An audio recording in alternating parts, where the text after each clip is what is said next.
Good morning, baseball fans, and welcome to Pence School Day.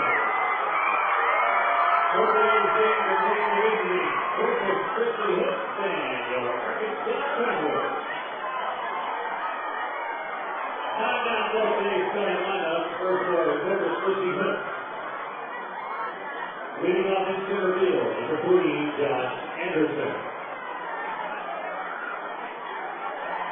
Batting second, the shortstop, number 12, Pence Zobrist. Batting third, the right fielder, for 18, Hunter Pence. Batting fourth, the catcher, number 22, J.R. House. Batting fifth, the second baseman, number 28, Sandberg. Batting sixth, the left fielder, number 30, Jorge Corpus. Live from Little Rock, Arkansas. Arkansas Traveler Baseball is on the air. Or on the internet. Good morning, everybody. Welcome to Ray Winder Field. Today, Minor League Baseball and the Texas League present the Arkansas Travelers and the Corpus Christi Hooks in the phenomenon known as Screaming Kids Day, or also Petit Jean School Kids Day. It is Game 2 of a 4-game series between the Arkansas Travelers and the Corpus Christi Hooks. And a beautiful Monday morning here in Little Rock, sunny skies, no chance of rain until the mid-afternoon. And there will be 5,500 screaming school kids from all across central Arkansas to watch the Travs battle the Corpus Christi Hooks in what will be the last of the Screaming Kids Day in the 74-year history of Ray Winder Field. Phil Elson with you on the broadcast. We are live only on the internet today on minorleaguebaseball.com. We would like to thank you for tuning in. The Travs have won 4 out of their last 5 games after pounding 2 homers last night in an 8-3 victory over Corpus Christi. Eric Rosin got things going with a solo shot in the 3rd. Jason Espino made it 6-0 with a 3-run homer in the 5th inning, and Jesse Smith with 6 2/3 innings of pretty strong starting pitching with his 3rd consecutive win. Travs pulled it out 8-3 over the Hooks. Arkansas has saved some of their best baseball here in this young part of the season for Corpus Christi, where in 4 games the Travs have hit 9 homers, batted .293, and scored 29 runs. In 4 games, the Travs have defeated Corpus Christi 3 times. And this morning, taking the hill on Screaming Kids Day for the Travelers is left-hander Daniel Davidson, who picked up his first win of the season last time out, going 8 innings in a 5-0 win at Corpus Christi. Davidson 1-2 with a .372 earned run average. It'll be his 7th appearance of the season. Davidson does enter this game as the team leader in innings pitched at 38 2/3 innings pitched. That also ranks top in the Texas League. His mound opponent will be Juan Gutiérrez. Gutiérrez, who pitched against the Travs his last time out, taking a 5-2 loss at Whataburger Field, surrendered 4 homers and intentionally hit Jason Espino with a fastball following back-to-back homers in the 6th inning from Matt Brown and Mike Elward. And so it certainly is interesting to see Gutiérrez coming out here on Screaming Kids Day, and the Travs will be taking aim against him. Gutiérrez has had some trouble keeping the ball in the park. He's given up 8 home runs, more than any other Texas League pitcher other than Tulsa's Mark Kaiser, who has also given up 8. Gutiérrez, who won his 2nd start of the year, has lost his last 2. He has a 1-2 record and a .528 ERA. And those 8 home runs, 7 of them have come in his last 3 starts. As I mentioned, it is just a beautiful day for baseball here in central Arkansas at the moment. It is getting into the mid-60s. The sun pouring in from over the right field side, and the kids continue to come all across the ballpark from central Arkansas. They've come from as far as 2 hours away. They've come from as far as 2 minutes away. And so this is their shot to maybe get a foul ball amongst their friends and eat some cotton candy at 10:30 in the morning, certainly a hot dog as well. We'd like to welcome the official hot dog of the Arkansas Travelers and thank Petit Jean Meats for providing, about 6,000 hot dogs today. And the staff, who've been here since 2:30 in the morning, also deserve some kudos for what has become a tradition here in central Arkansas, and a tradition unlike any other. Screaming Kids Day. It is a day to remember. And, of course, that'll also have to do on how this game turns out. We'll give you the starting lineup for this game after the singing of the Star-Spangled Banner.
Something about, at the moment, about 3,500 kids singing the Star-Spangled Banner all at once at a baseball park. And a beautiful Monday morning.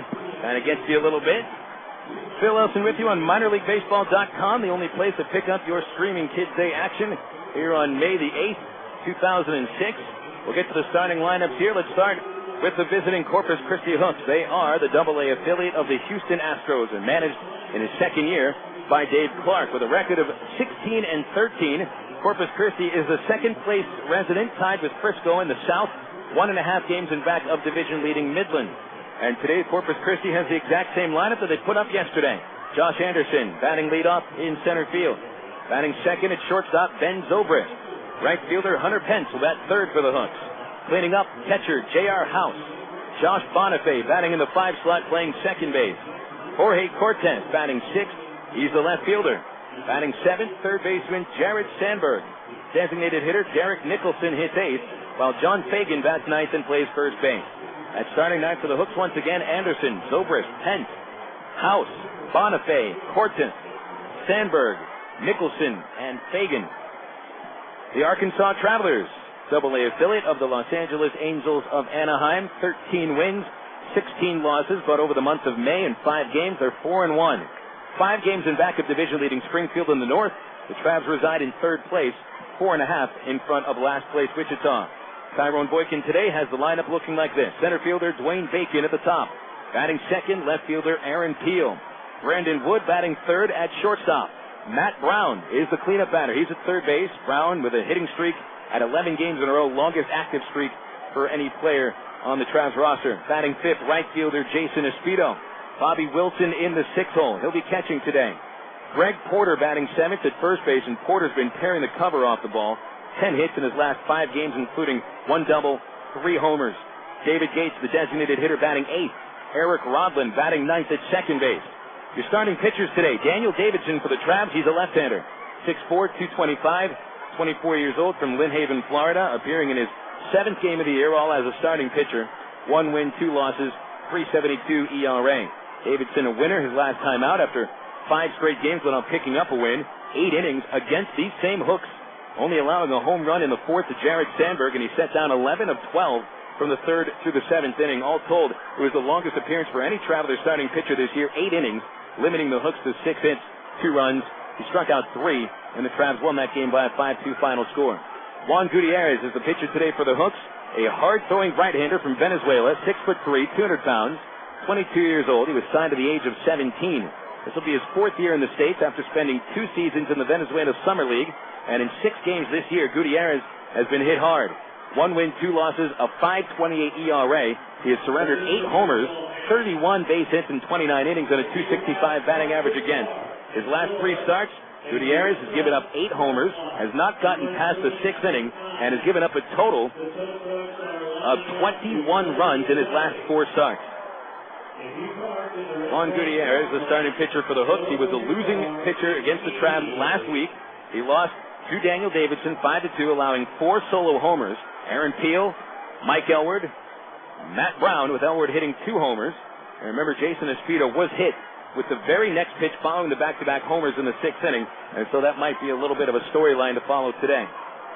Your umpire crew for the series today, we've got Herb Tarlick behind the plate, Art Carlson at third base, Les Nessman calling the outs at first, and it's their first day in from the town of Cincinnati. Plate umpire went to get a fresh set of baseballs just from the left side of the visiting dugout. The kids continue to pour in from over the third base stand. And here's our second SpongeBob SquarePants of the morning. Folks, 2 years ago, and this has become part of the tradition, I guess, of Screaming Kids Day. I guess this might be where the name came from.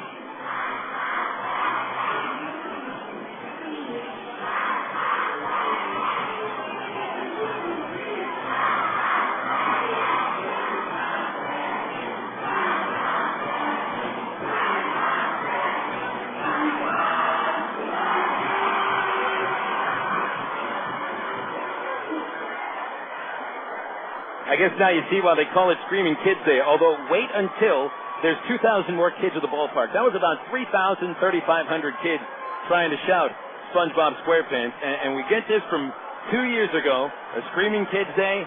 I forget against which team the Travs were hosting, but SpongeBob SquarePants was played 11 times on that morning, and we certainly went to bed singing it in our heads, nightmares, all kinds of sweat in the bed. It was all very uncomfortable, to be sure. But ever since then, we've started to lay down some very small bets on how many SpongeBob SquarePants will be played today. When the Travs last played a Screaming Kids Day back in April during the second home game of the season, the over-under was 10. Well, we only played 5. The over-under today, folks, is 7. That was the second time that SpongeBob SquarePants was played. I think we're in to probably get past that over-under. Now you can hear the Travs are about to take the field. I'm going to take a quick break. We'll come back with the first pitch. Glad to have you with us on a beautiful Monday morning for Texas League Baseball in Little Rock, Arkansas.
Daniel Davidson right now warming up on the mound at Ravender Field. The Travs have chosen to wear their batting practice red jerseys at the ballpark today. Batting practice reds have the NLR on the left breast, signifying the new home for the Travelers coming up next year at Dickey-Stevens Park. I'm not sure if the tradition of Screaming Kids Day will continue at Dickey-Stevens Park in 2007 and beyond. I certainly hope that we'll at least schedule one of them, because this day in which kids come from all across the state of Arkansas just to watch a baseball game, they get out of school, schools send buses to pick the kids up, they bring them out here, and this can be possibly the only chance for some of the kids to be able to come and watch a baseball game amongst their friends. And let's face it, not everybody has the ability to get to a ballpark even twice during the season or once during the season. Parents have very busy lives. Some kids are not as fortunate as others. And this is a day where, well, they come for free. The kids come out for free. They get to watch baseball as it was meant to be played, right in a tiny little ballpark in the middle of a natural state. And so it is a very special occurrence when these kids come around and get to sit next to their friends with their teachers, trying to watch as close of an eye as possible, get a free hot dog, a free drink, so their parents load them down with all the change that they can fit into their little pockets, get some cotton candy, some souvenirs, and enjoy a great day at the yard. We're set for baseball. Davidson has finished his warm-ups. Give me the lowdown on Davidson with the numbers. 1 win, 2 losses, 3.72 ERA, 285 batting average against, 10 walks, 18 strikeouts, and 41 hits in a league-leading 38 2/3 innings pitched. Davidson has given the Travs 3 strong starts in a row. He's gone into the 7th inning each of the last 3, although he did take 2 losses over that time. Travs just weren't giving him much support. Gave him 5 runs of support last time against the Hooks. It was all he needed, as he limited the Hooks to just 2 runs in 8 innings. Stepping into the batter's box is Josh Anderson, left-handed leadoff batter for the Hooks, and we are underway. Here's your first pitch of the evening, or the morning, or the afternoon, whatever. It is inside, and ball 1, 10:34 is first pitch time today in the morning. I think I'll get to put an AM next to that on the scorebook. The 1-0 on the way to Anderson, shows bunt, takes a strike on a Davidson breaking ball on the outside corner. 1-1 on Anderson is followed by Ben Zobrist and Hunter Pence. Anderson, very good leadoff man, 11-game hit streak. His on-base percentage at .374 in the season. And here's Davidson's 1-1. Reached out, golfed it to shallow left, slicing towards Aaron Peel, and he makes a really nice lunging catch off the shoe top. Shoestring action for Aaron Peel, and boy, Anderson saw a little gap in shallow left field, and it looked like he really just tried to guide the ball over the shortstop. Wood had no chance at it, so it was Peel or bust. And Aaron Peel with a nice play. One away, bringing up Ben Zobrist. Zobrist, a switch hitter who bat right-handed, .292 average with a home run and 13 RBI.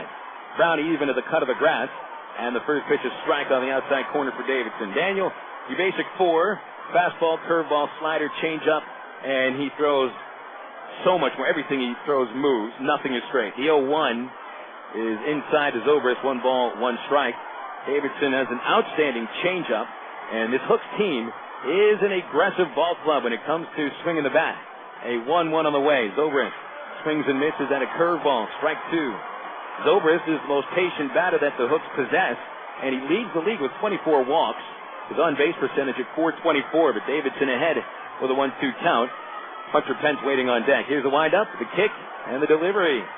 Inside, just missed the corner with a fastball, and it's 2-2. Daniel Davidson, a 13th round selection in the 2003 draft, a Florida State Seminole in his home state of Florida. The 2-2 on the way. Zobrist let a changeup go outside. He checked the swing. Bobby Wilson wants an appeal, and the first base umpire correctly says he did not go, so the count full. Daniel, 13-5 last year for the Travs. He's the only returning player from the starting pitching rotation in the 2005 season. And here's the 3-2 to Zobrist. Swung on, grounded past him out up the middle. Wood will glove it in back of short. Quick throw to first base is not in time. And Zobrist beats it to throw for an infield single. Ball wasn't hit very hard. It dribbled past the mound, and Wood fielded it in back of the base. And I think because he was playing deep, it may have cost him the chance for the out.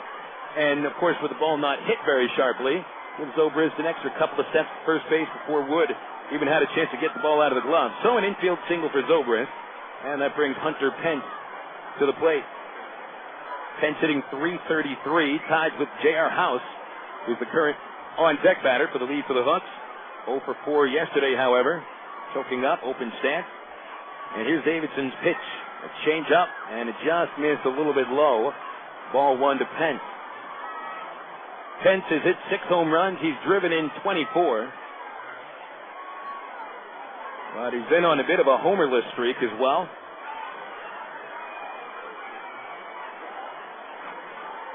Stretch in the 1-0 pitch. Inside. 2-0 from Davidson to Pence.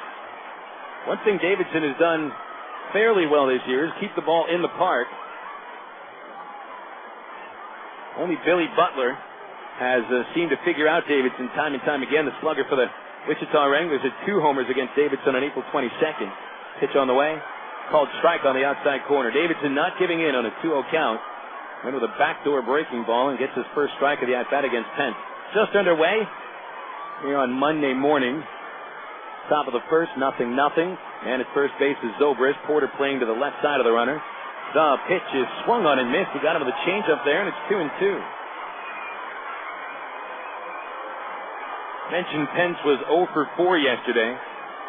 He had a couple of chances to drive in runs. He had 2 at-bats with men in scoring position, unable to even move him to third base. Stretch by Davidson, it's a 2-2 count. The kick, delivery to Pence. Got him looking with a fastball at the letters. Right on the inside corner. Pence disagrees with the call, but that was a really nice pitch by Daniel Davidson. Nice when a pitcher understands that the strike zone does go above the belt. And it's also nice when an umpire understands that as well. The strike zone starts at just underneath the armpit. Davidson got that pitch right at the armpit. A really nice job there by Davidson for the strikeout. Now dealing with J.R. House. Pickoff move to first base, and Zobrist back in.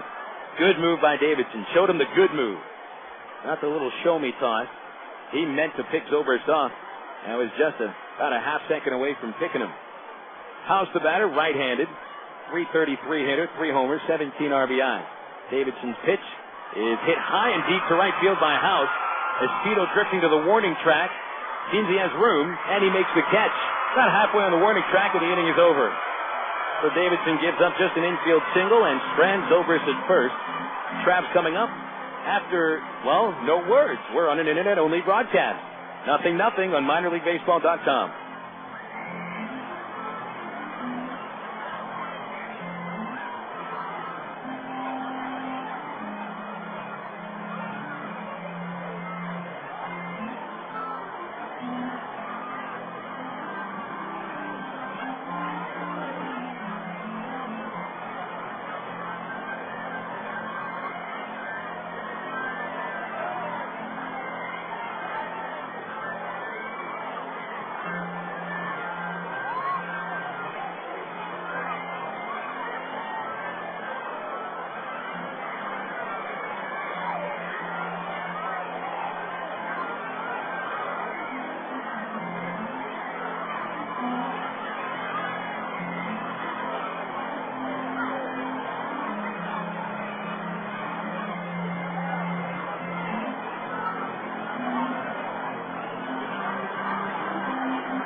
About to come to the plate at the bottom of the first inning.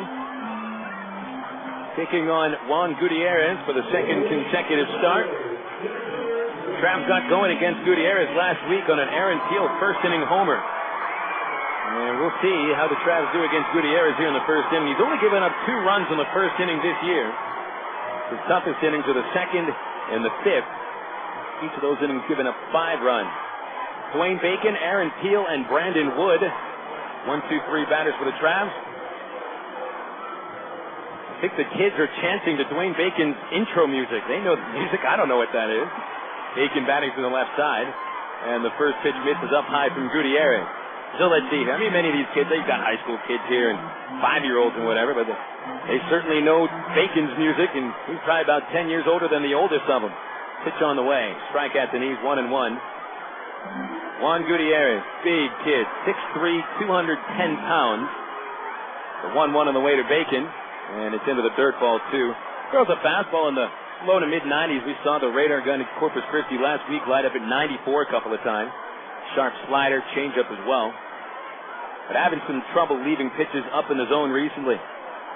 Only gave up 1 homer in his first 3 starts. The last 3, however, he's been tagged 7 times. Here's a 2-1 to Dwayne.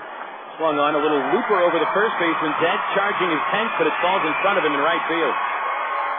And there's your first Traveler base hit of the game. That's almost the exact same kind of flare that Josh Anderson hit to start the game, but Aaron Peel brought that one in. This time Bacon finds the gap in front of the right fielder Pence.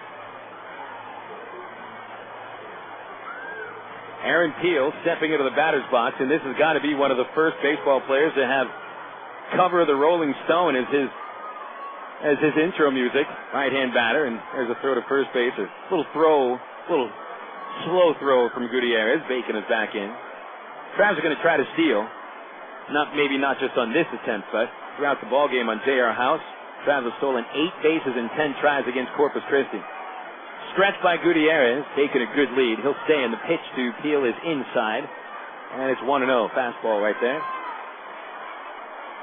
Peel got ahead of Gutiérrez 2-0 last week and then drilled a fat fastball over the left field fence. It was his first home run of the year. And, of course, Peel's 8th inning home run on Friday broke a 6-6 tie and gave the Travs 7-6 win against San Antonio. Gutiérrez with a quicker move to first, and Bacon is back. Had to dive back in ahead of the tag from Fagan. Leadoff single by Dwayne, and Peel at the plate. Aaron hitting .262. The 2 homers have come over the last week and 11 runs batted in. Bacon still a good lead, about 5 feet. He's running. The pitch is very high, and House drops it on the transfer, and it'll be a steal for Bacon. Steal number 11 for Duane, which for the moment breaks a tie for the top spot in stolen bases in the league, alongside Josh Anderson of the Hooks.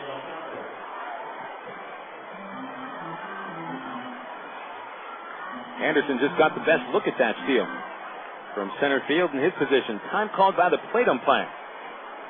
He's walking over to the Arkansas dugout. Oh, we forgot the rosin bag. So Herb Tarlick brings the rosin bag out to the pitcher's mound and gives it to Gutiérrez. He squeezed it a couple of times, slips it to the backside of the mound. Tarlick will clean off the plate a little bit for Peel, who's sitting there with a 2-0 count. Same pitch, he drilled that homer against Gutiérrez last week. And a dunk on the pond as well with the speedy Bacon leading away from second. They give him a hole at shortstop. Sandberg even at third, guarding a bunt. This might not be a bunt spot. Here's the pitch. Swinging a chopper to shortstop. That'll get Bacon up. Zobrist will pick up the second big bounce and throw Peel out at first. But it has the effect of the sac bunt. Bacon is third, so Peel does his job, driving the runner over to third base, so the Travs could take the lead with a fly ball. And they happen to have their leading RBI man at the plate.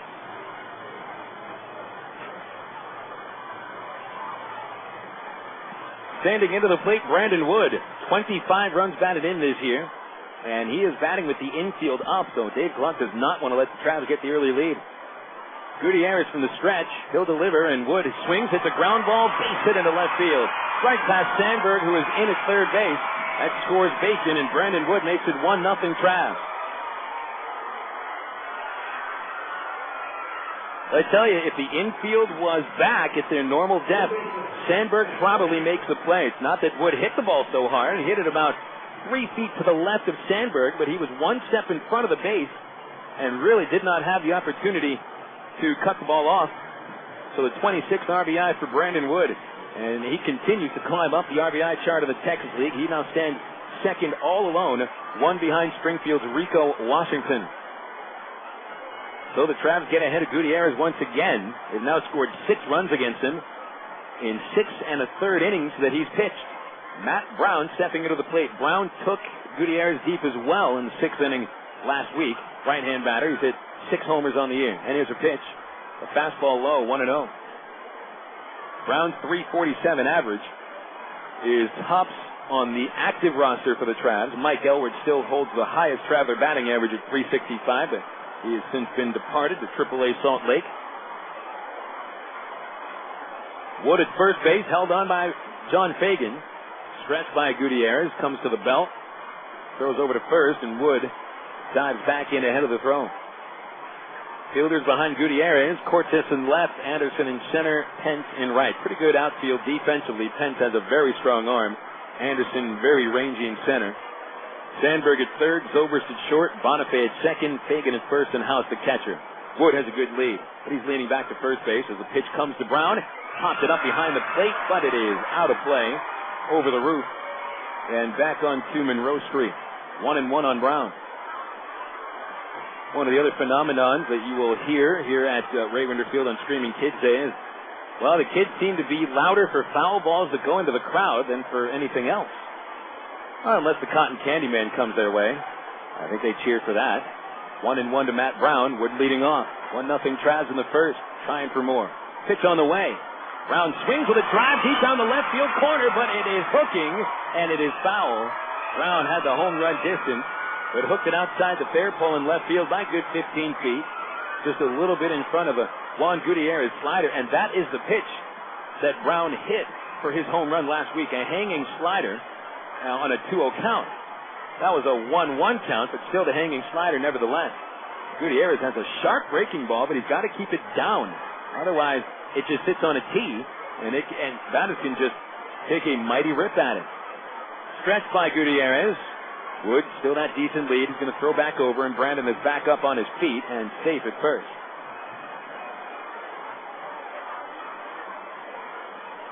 Infield a double play depth.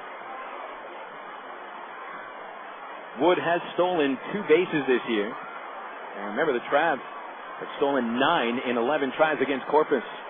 Here's the 1-2 to Brown. Slow breaking ball. Got him looking on the outside corner. That was a beautiful pitch by Gutiérrez, and not necessarily the placement being beautiful, but a slower breaking ball to give Brown a different look. Instead of the hard, sharp slider, more of a slower, rolling breaking ball, and I think the off-speed quality of that pitch cost Brown the at-bat. So 2 outs, bringing up Jason Espedo. The strikeout is Gutierrez's 33rd in 29 2/3 innings now. He is one of the top strikeout pitchers in the league, ranking 6th. Jason Espedo standing into the plate. Left-hand batter with Wood at first. They'll put the second baseman Bonifay deep into the hole, and Espedo sends a long fly ball right to the right fielder Pence.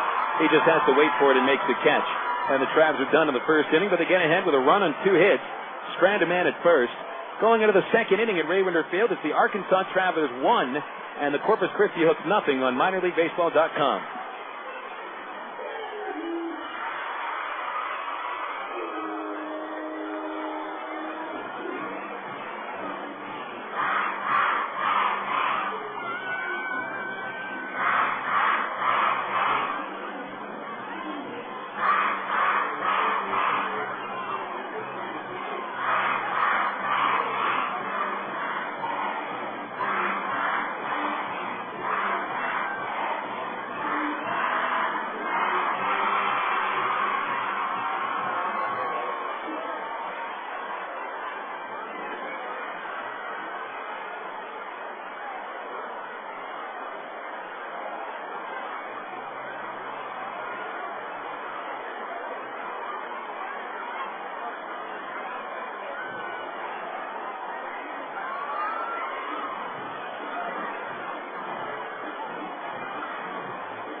Top 2 at Raywinder Field on minorleaguebaseball.com. Phil Elson with you, and thanks for tuning in.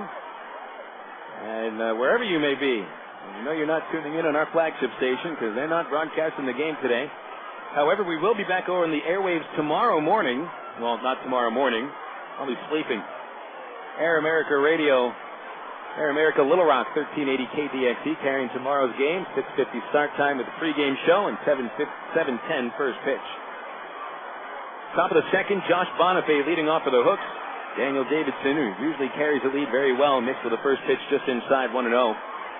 Bonifay, Cortez, and Sandberg here in the second inning. Davidson facing the righty. Bonifay, 270 hitter.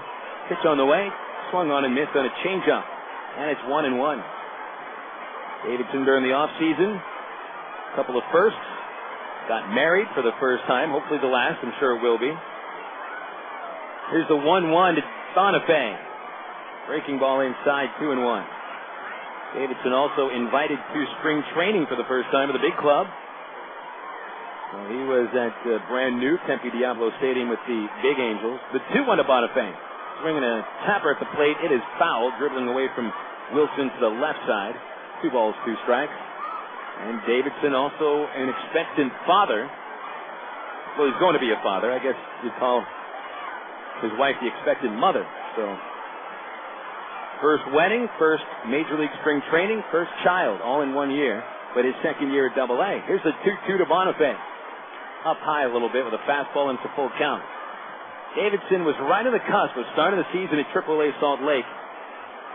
But he has also seen Stephen Shell go up to AAA just last month. The payoff, just a little inside, ball 4. That was close to the same pitch that Davidson caught Hunter Pence looking with in the first inning. A fastball around the letters, looking for the inside corner to a right-hander, but doesn't get the call, and instead it's Davidson's 11th walk of the year and first today. Leadoff batter on for the Hooks. Brings up Jorge Cortez. Hooks got the leadoff batter on base just twice yesterday, and they scored him twice. Standing in is Cortez, left-hand batter. He was 1 for 3 with a double last night. Davidson gets a look at the runner, throws over to Porter at first base, and Bonifay with a very short lead gets back easy. With Cortez batting left-handed, Brown plays off the third base line, a good 15 feet. Middle infielder's normal double play depth. Pitch on the way. Cortez takes a strike, a breaking ball on the outside corner.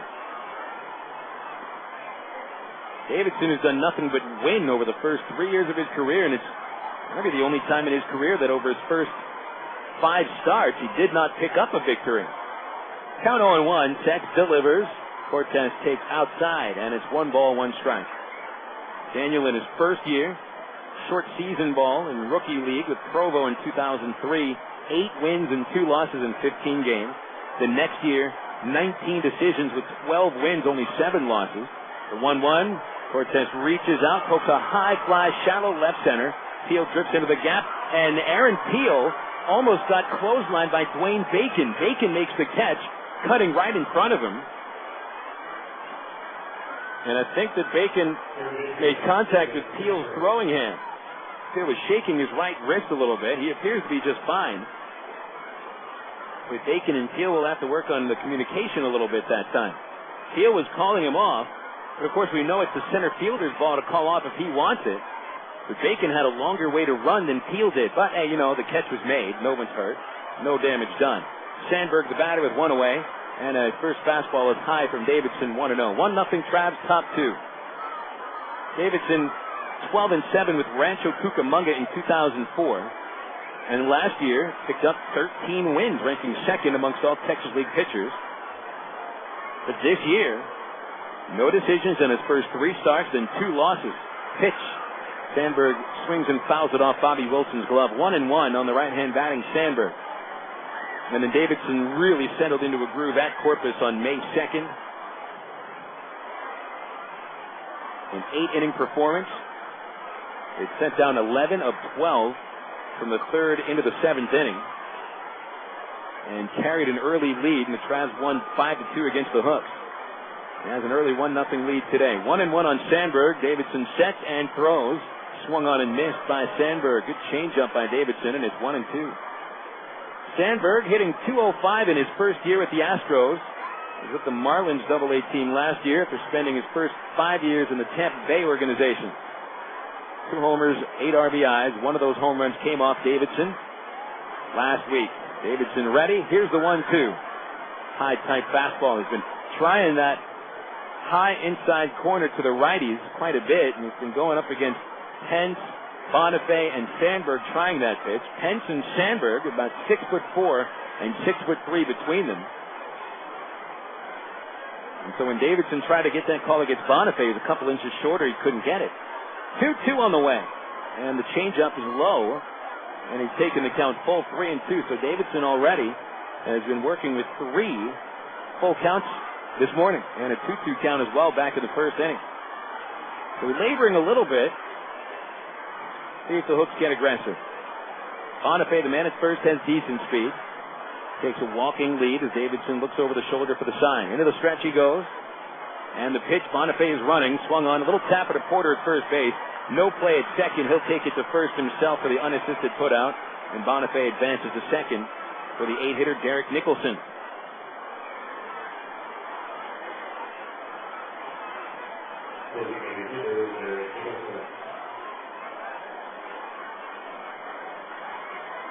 Derek Nicholson, a left-hand batter. He's the DH for the Hooks. 1 for 3 last night. Doubled off of Jesse Smith and scored in the 7th inning. Took a base on balls against Aaron Pullen in the 8th. Has a chance to tie the game. Davidson's first pitch is way outside, and Wilson had to go down to both knees to reach out and keep it from getting to the screen. 1-0 on Nicholson, who is a .220 hitter. No homers. He's driven in 6. Bonifay walks away from second base. No one really holding him. Wood plays way behind. Roblin way off the bag. Pitch fouled back, 1-1. Nicholson takes a big swing. Just about every time he takes a swing, I mean, it does not get cheated up there.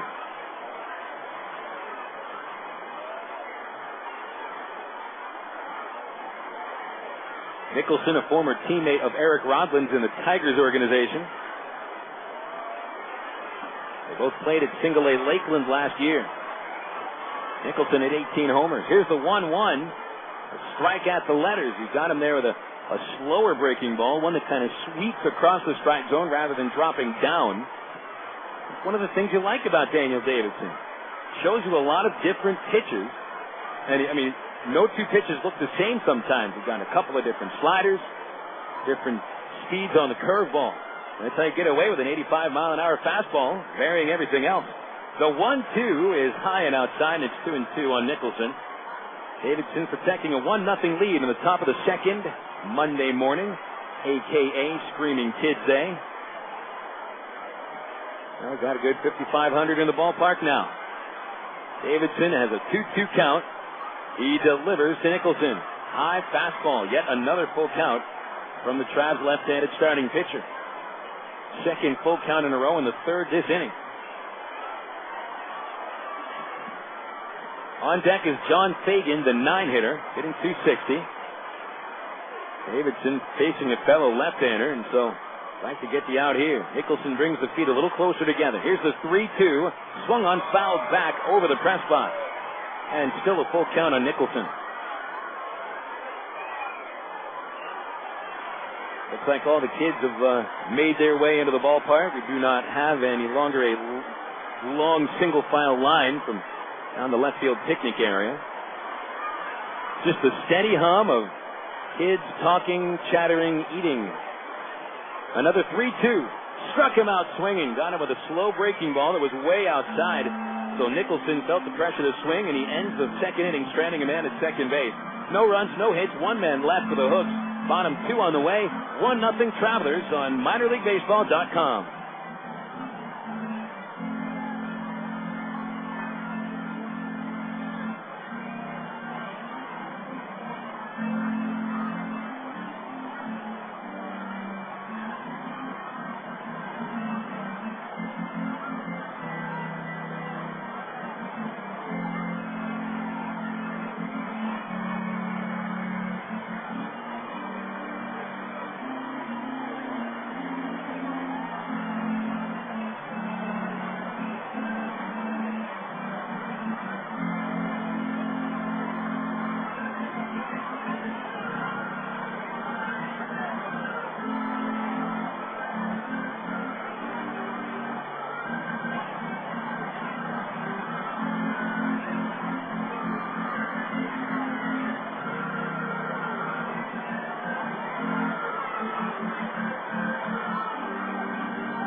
Back at the old ballpark in Little Rock, Arkansas, I'm Phil Elson on minorleaguebaseball.com. I'd like to thank those tuning in on the internet today. And be sure to join us again tomorrow for the third game of the series. And you could also just be at the ballpark as well.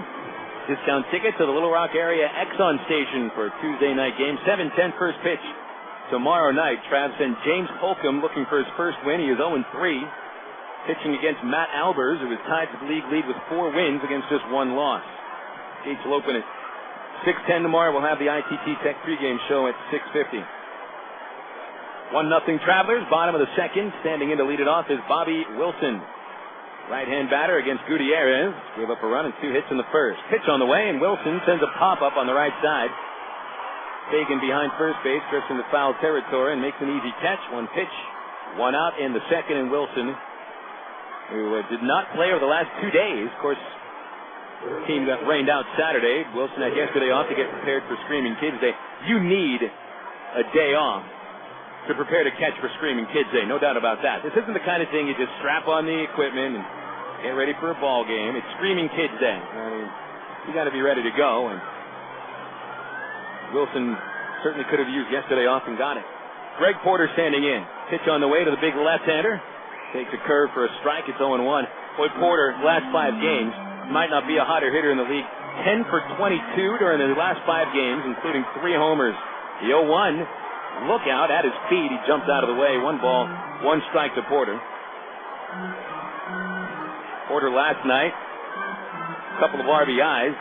Hit a double and a single. The single hit off of first base. Here's the 1-1. Swung on and missed. Nice changeup by Gutiérrez. Got a nice feel for it, too. And the count is 1-2 on Greg Porter. Porter hitting .256, 4 homers, 14 ribbies. And the pitch is launched right back up the middle and into center. Short center, picked up by Zobrist.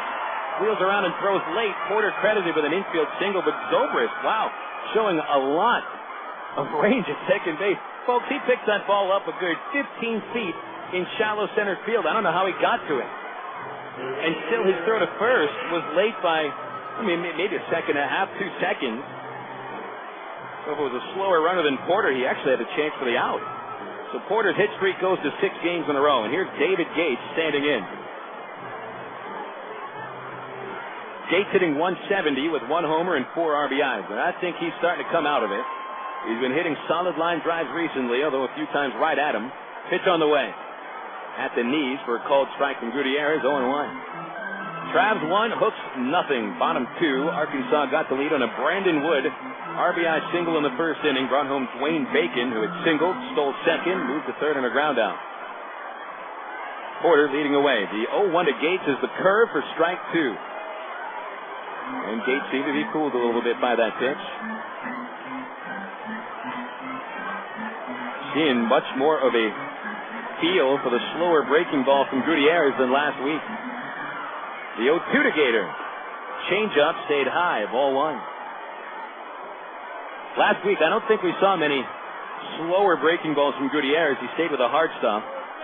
And the Travs are a fastball hitting team, no doubt about that. This team can turn on the heat. Porter, decent lead, 4.5 feet. 1 out, here's the pitch. It is low and outside. And goodness, what is that sound? 2 balls, 2 strikes on Gates. Sounded like dynamite exploding somewhere nearby. Are they renovating the football stadium? Is there another implosion at UAMS? Here's the stretch. Gutiérrez throws to first, and Porter allowed to walk back in. Not to frighten anybody. There's no smoke. I don't think any explosions have gone on, but there is some loud sound. We just heard from yonder couple of blocks down by the new health department building. Plenty of construction in the area. 2-2 to Gates. Little slow grounder to second. Boniface arranged to his left to pick it up. Can't throw Porter out at second, so instead goes to first base and retires Gates 4-3. Porter advances to second, and Eric Rodlin has an RBI opportunity.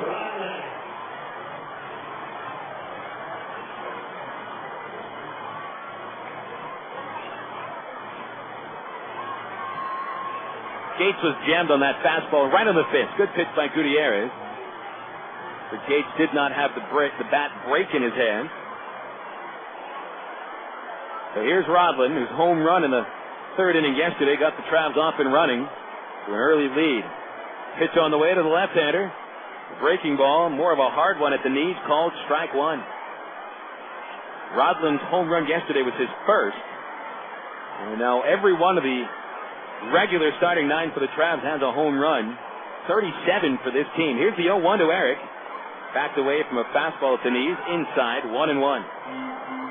Rodlin is hitting .333, 1 home run, 10 RBIs. That batting average ranking second on the team amongst active players, second to only Matt Brown. Into the stretch, Gutierrez checks Porter, and here's the 1-1. Rodlin swings a shallow fly into center. Here comes Anderson. It falls in, a hit. Here comes Porter around third. He'll score with no play, and a little looper single for Eric Rodlin makes it 2-0 Travs.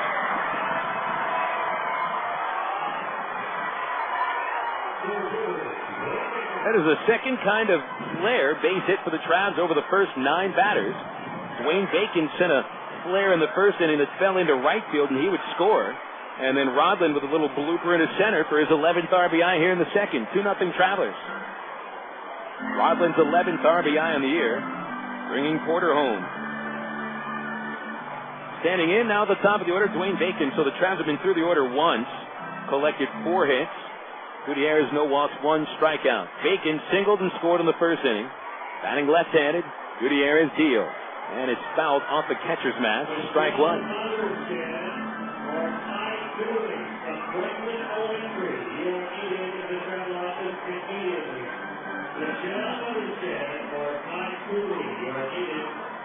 Plate umpire dusting off home plate a little bit. Bacon steps back in, hitting .215 on the year. Sandberg in front of the cut at third base. Short lead at first by Rodlin, not going anywhere. Throw over to first by Gutierrez. Perhaps Rodlin is running. He doesn't have a stolen base this year. He's been caught in his only attempt. But if you have Rodlin caught stealing, then you got your leadoff man Bacon starting the next inning, so not that bad. If Rodlin steals, duck on the pond for Bacon. Gutierrez ready. Here's the 0-1. The changeup stayed high. 1 ball, 1 strike on Bacon. I wonder if there's any other day games or morning games across minor league baseball today. When we last had Screaming Kids Day at Ravender Field, it was also Patriots Day in Boston, so the Red Sox were hosting a game at Fenway in the morning. The 1-1, Bacon swings a high drive to deep right field.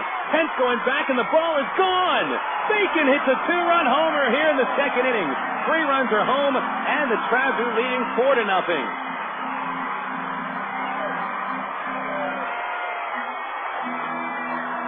Hunter Pence was playing shallow in right field. That's how much the Hooks expected Dwayne Bacon to go deep. Bacon's third of the year. He's 2 for 2 over the last 2 innings. 4-0 Travs, and now the Travs have taken Gutierrez deep for the 5th time in 2 starts. Let's see if he hits Aaron Peel. He drilled Jason Espedo after allowing the homer to Elward in the last game they faced. First delivery is outside, ball 1. Perhaps Gutierrez learned his lesson. Here's a 1-0 to Peel. It's a changeup low, ball 2, 2-0. So 4 runs on 5 base hits already. The Travs are off and running once again. Peel grounded out in the first, and here's a 2-0 pitch. Swing and a miss. He's out in front of the sinker. Goes right into the bat, 2-1. No day games in the major leagues today. In fact, it's a pretty short schedule, just 7 games. The 2-1 to Peel. Swung on, chop to Sandberg at third. Easy play. He'll flip across the diamond to retire the side, but not before the Arkansas Travelers put up 3 more runs on 3 base hits. Strand nobody. 2 innings in the books. 4-0 Arkansas. This is Traveler Baseball on minorleaguebaseball.com. Our first school is Dan Watson on the street. All right. Ball foul on the street.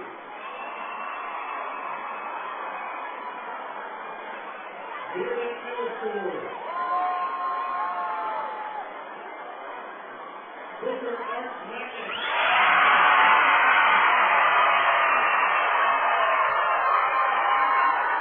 Ryan High School. Caldwell Elementary.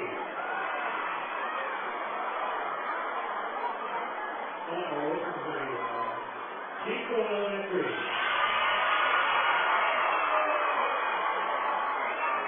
Conway Christian School.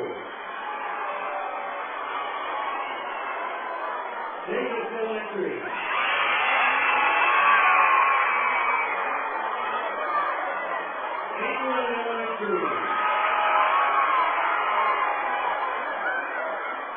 And the Episcopal School. We'll continue with more schools at the end of the second.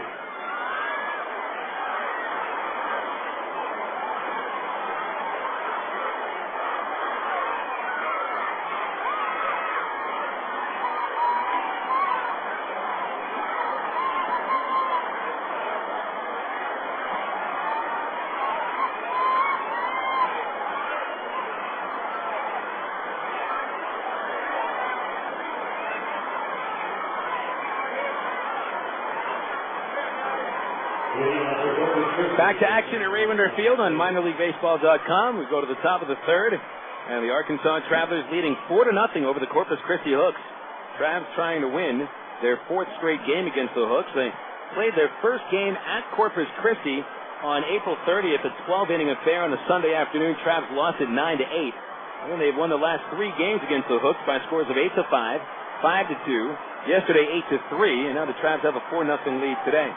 John Fagan leads off the third. Daniel Davidson's opening pitch of the inning is low, ball one. Davidson in 2 innings has limited the Hooks to 1 infield single and 1 walk, and he has struck out 2 batters. Fagan, the only man not to come to the plate so far. He's hitting .260 with 2 homers and 10 driven in. The 1-0 is popped out of play over the right side, and is 1 ball and 1 strike. Cool day here in central Arkansas. I'm not sure where you might be listening into this broadcast, but where I'm from, Pittsburgh, Pennsylvania, you think of Arkansas, you think anytime, I guess, during the baseball season, it should be 95 degrees to 100 degrees. Not even close. We're in the mid-70s. 1-1 to Fagan is low, and it's 2 balls, 1 strike. Actually, 69 degrees at the moment. The high today will be about 72. There's cloud cover overhead, but I got to tell you, this is about as comfortable of a screaming kids' day as we have had in a long time. No sweat. No sun in your eyes. The 2-1 to Fagan. Swung on, grounded right to the third baseman, Matt Brown. He's up with it. He's on with it to first. And he records the out 5-3. That's 4 consecutive batters set down by Davidson. This is a pitcher that does get into a groove quite often. You won't be surprised to see that throughout the season, Davidson, in a start now and then, will set down consecutively 15 batters, sometimes 12 batters. And so, out of the first 90 faces, he sets down 7. Top of the order, here's Josh Anderson. Anderson, left-hand batter, pitch on the way, shows bunt. Got it down the third base line, but it rolls foul, and Brown is there to pick it up before it rolls back across the line. Strike 1 to Anderson. 4-0 Travelers. RBI for Brandon Wood, RBI for Eric Rodlin, and a 2-run homer for center fielder Dwayne Bacon. Bacon, 3 home runs. Well, the Travelers already have 4 players with 5 or more homers. Here's the 0-1 to Anderson. Swung on, looper over third, slicing to the foul line is a fair ball. Should be extra bases. Coming over to pick it up in the bullpen is Teal, but Anderson has a double easy. The throw goes to third base. 1-out double for Anderson, and that'll extend a hitting streak to 12 games. Perfect placement by Anderson, especially with his speed. When you get anything down one of the lines, doesn't matter if it goes to the outfield fence or if it's cut off. I mean, he's going to get a double with no problem. So for Anderson, his 8th double of the year, his 2nd hit of this series, and here comes Ben Zobrist. Zobrist singled on the infield in the first, beat a ground ball to short. Batting to the right side, Davidson's pitch is bunted, foul, back into the screen, strike 1 to Zobrist, who has driven in 13 runs this year. And back to the weather for a moment. I don't mean to harp about the weather. I mean, there are other interesting things to talk about. But last Screaming Kids Day, it was 92 degrees. So I guess we deserve the 69 degrees we have now. Davidson kicks, turns to second, does not throw. Anderson has stolen 10 bases this year in 13 attempts. But with his team trailing by 4 runs, you wonder if he wants to try to steal third. Pickoff play at second. He is back in there safely. Did not slide. Beat the throw, and Rodlin's tag was on the hit. Brown, right at the cut of the grass at third base, 10 feet off the line. The 0-1 to Zobrist. Strike 2 called on the inside corner. Good pitch there by Davidson. Started with a slider over the outside corner, and he's got a lot of movement on that pitch, and it cut right on the inside corner. Zobrist turned to the plate umpire and asked him something about the strike zone. And now back up to the plate. Davidson has whipped 2 thus far. Here's the pitch to Zobrist. Swung on a drive to the left field gap. Going back, Teal and Bacon. It's between them, and it falls right in. That'll score Anderson easy. Zobrist will stop at second base with a stand-up double, and the Traveler lead is cut down to 3 runs, 4-1. Davidson has tried that high inside corner to right-handed batters each inning so far, and this time he left one not on the inside corner. It was right down the middle, and Zobrist pounds it for a 2-base hit. So Zobrist is 2 for 2. That's his 14th run batted in on the season. 4-1 Travs, top 3. Here comes Hunter Pence. Back-to-back doubles. Brought the hooks back into the game. Pence was called out on strikes in the first inning. Pitch from Davidson is sent high and deep to the right field corner. Pence may have just hit a home run. He did. A 2-run homer, and the hooks are right back into it. That makes it 4-3. So just on 2 pitches, back-to-back pitches, Davidson had a 4-0 lead. Now it is 4-3. 7th home run of the season for Pence. RBI is 25 and 26. And it's the 4th home run allowed by Davidson and the 2nd to the hooks. So Bobby Wilson takes the ball out to the mound to speak with Daniel after setting down 7 of the first 9 batters he faced. The next 3 not only reach base, but they all get on extra base hits and all score. So not a good start the second time through the order for Davidson. J.R. House, now the batter, hits a solid liner right to short. Wood backhands it for the 2nd out of the inning, but so the warning signs show that House hit the ball very hard.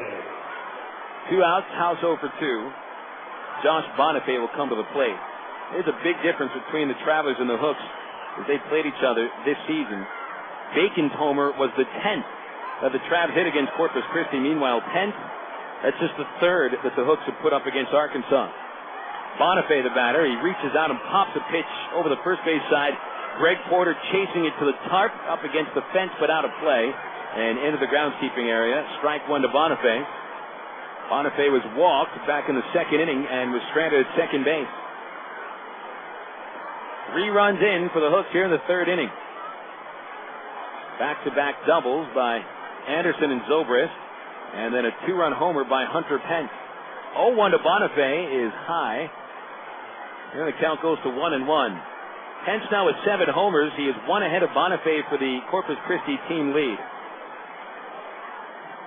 It's a 1-1 count. Davidson delivers. Bonifay fouls it straight back with a big cut. Strike 2.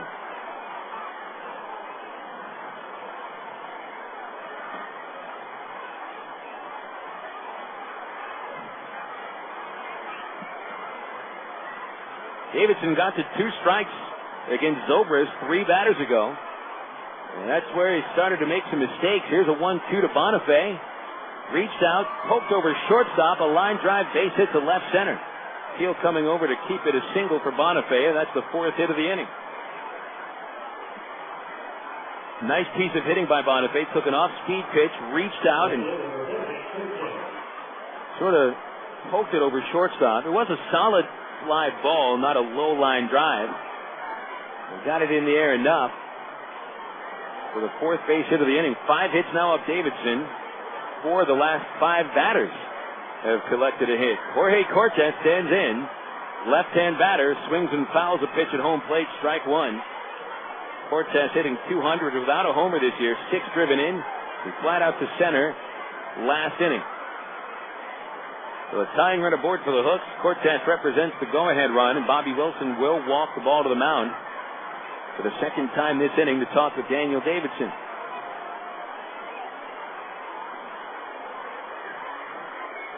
Well, the first time through the order, Davidson had no problem, and it seems that a pitcher with off-speed stuff can get touched up that 2nd time through the order once the opponents may be able to figure out how he's pitching them. And they certainly seem to have done so right now. 0-1 the count. Here's the pitch. Swing and a miss. Cortez very late on a slider. Strike 2. Bonifay hasn't so much as flinch off of first base, even though he represents the tying run. Only a 2-step lead. It's an 0-2 pitch. Here it is. Just a little outside. Breaking ball barely missed the corner. Ball 1.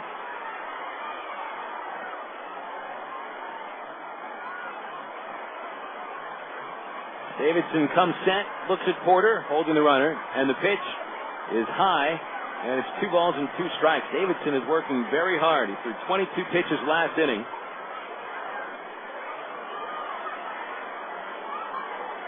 And the next pitch here will be his 20th of the 3rd inning. 2 balls, 2 strikes to Cortez. 2 outs in the 3rd. The pitch is hit in the air towards right center field, converging or Bacon in the speedo. Bacon making the call and the catch. And the side retired for the Hooks in the 3rd inning. They had a rather large inning. 3 runs on 4 base hits. No errors, 1 man stranded. Bottom 3 coming up. Travs with the lead still, but now it's 4-3 Arkansas on minorleaguebaseball.com.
Travs got themselves a game today, took a 4-0 lead after the 2nd inning, but the Hooks rally for 3 in the 3rd, cutting it to a 1-run game. So 4-3 Arkansas, bottom of the 3rd inning, with Brandon Woods stepping into the batter's box against Juan Gutiérrez.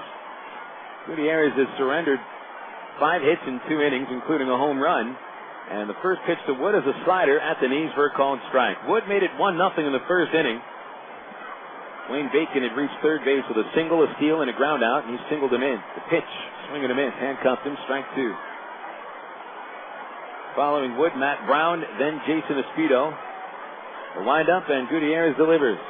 A slider under the knees of Wood. Good eye, tough pitch to take there. Came in like a fastball and suddenly dove straight down. 1-2 on Wood, and the kick. Wood takes ball 2, a slider again down low. Same pitch. It certainly behooved Gutierrez to throw a scoreless inning. Travs would like to keep the pressure on him. Pitch to Wood, reached out, tap a slow grounder to second. Bonifay an easy flip to first, and Wood is retired 4-3.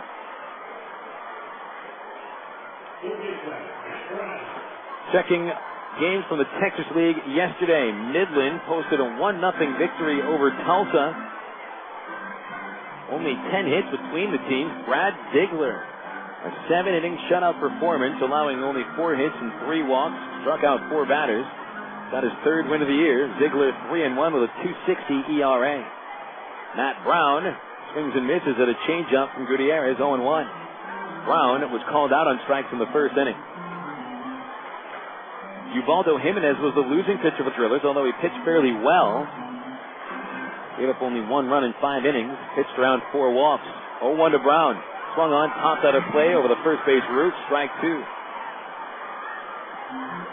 So the Travelers picked up a game on second place Tulsa. They're now 2.5 in back of the Drillers for second place, but Springfield remains 5 games in front of the Travs for the division lead. Cardinals were 3-1 winners over San Antonio yesterday. 0-2 on Brown, no one on base. Bottom of the third. Here's Gutierrez pitch. Fastball fouled straight back, still 0-2. Springfield won 3-1 over San Antonio. Tyler Martin connecting on a solo home run in the 7th. And Rich Rundles picked up his third win, striking out 5 and allowing just 6 base runners in 7 1/3 innings. 5 hits, 1 walk, 1 run. And 0-2 to Brown. Inside, backed him off a little bit. It's 1 ball, 2 strikes.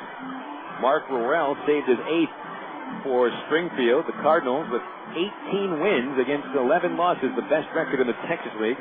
2.5 in front of second place Tulsa. San Antonio falls to 11-17. A 1-2 pitch to Brown. Swung on, fouled into the third base dugout. Went after a slider, and it is still 1-2. Meanwhile, the Frisco Rough Riders sent Wichita to their 8th loss in 10 games, a 6-5 final score. 12 hits for the Rough Riders, including 4 for their designated hitter Anthony Webster. Finished 4 for 4. All 4 hits were singles. Here's the 1-2 again to Brown. Slow curveball, very high. 2 balls, 2 strikes. Kevin Mahar hit a home run and hit a double. Mahar was 2 for 4 with his 4th home run. Wes Littleton picked up the win in relief. Frisco won that game 6-5 over Wichita in 10 innings. Ryan Braun, the losing pitcher, falls to 1-4. Still 2-2 on Brown, trying to get something started in the third. Espedo on deck. The pitch is a changeup, hit in the air to center field, not too deep. Anderson drifting back. It's the cut of the warning track. He'll make the catch.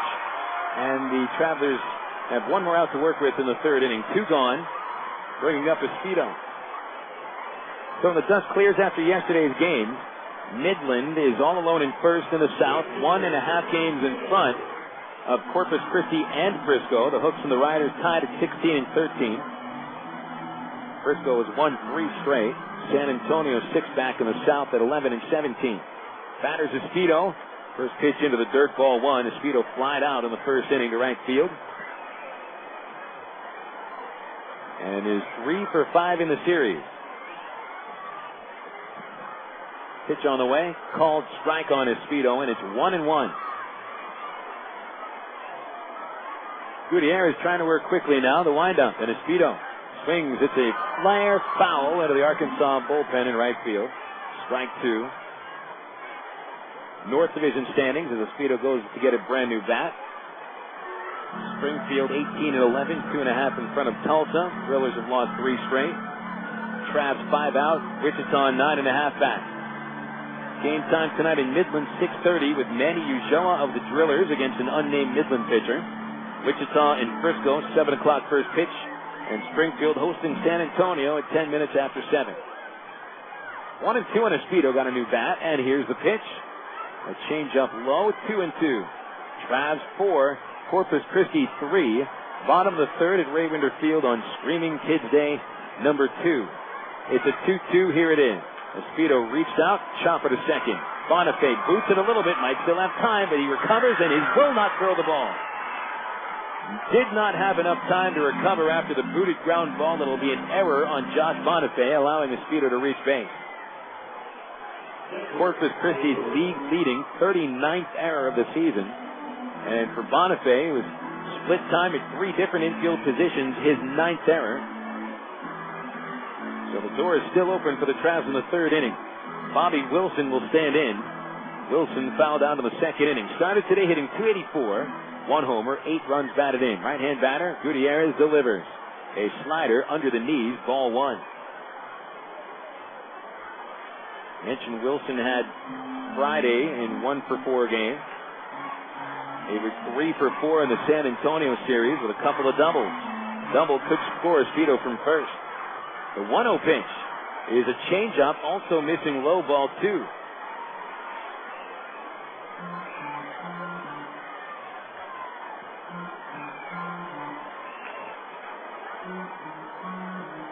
Gutierrez behind, 2-0. Throws over to first base, giving Espedo plenty of time to get back in. He is safe. Each team with 5 hits. The first error of the game belonging to the Corpus Christi Hooks. 4-3 Travs, bottom of the third. Here's a 2-0 to Wilson. Swing and a miss, and Gutiérrez crosses him up, throwing an off-speed pitch on a 2-0 count. 2-1 on the Traveler catcher.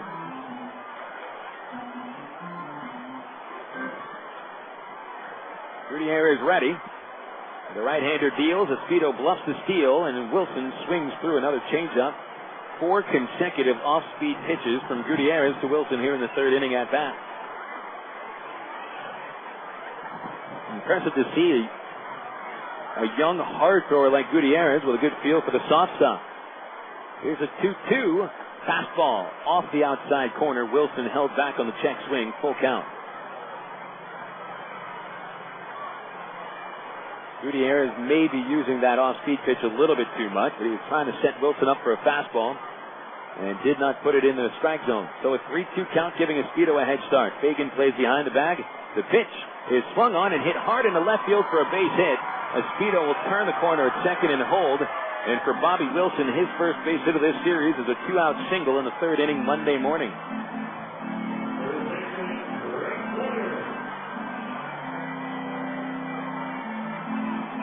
So this brings up Greg Porter with his Wilson hit, the 6th for the Travs. Keeps this third inning alive. Travelers scored a run in the first and 3 runs in the second inning. Did take that 2-out error by the second baseman Bonifay to keep the inning going. And the single by Wilson brings Porter up.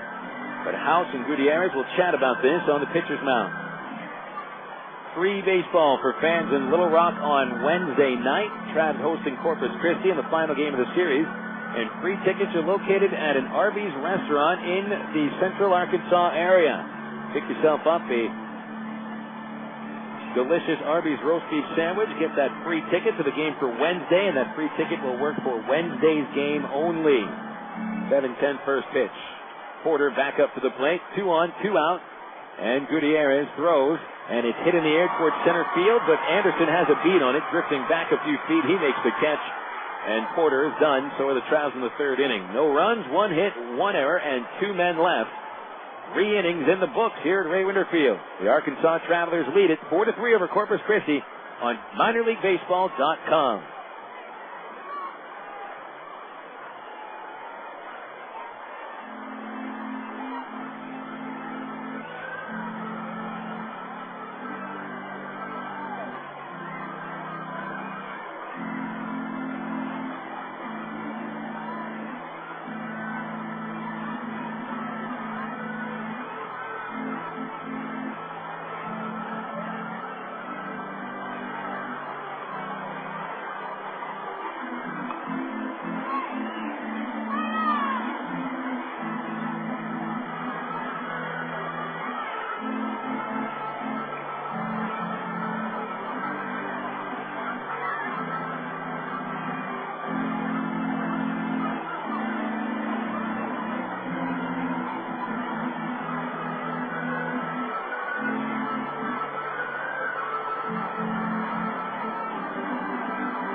action after 3 innings of play at Raywinder Field. It's the Arkansas Travelers 4 and the Corpus Christi Hooks 3.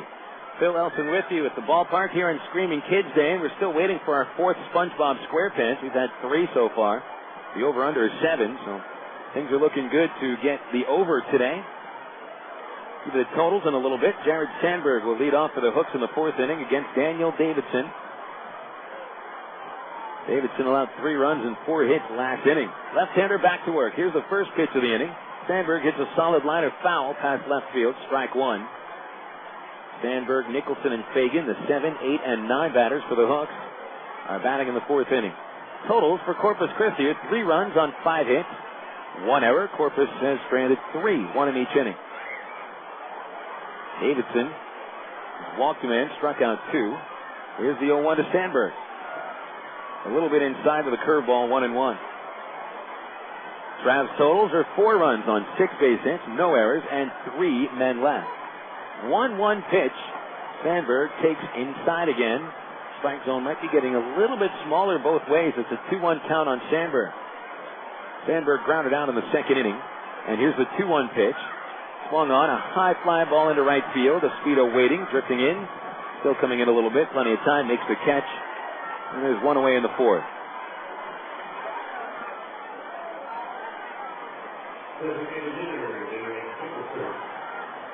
A look at the Southwest Airlines out-of-town scores. Well, we don't have any.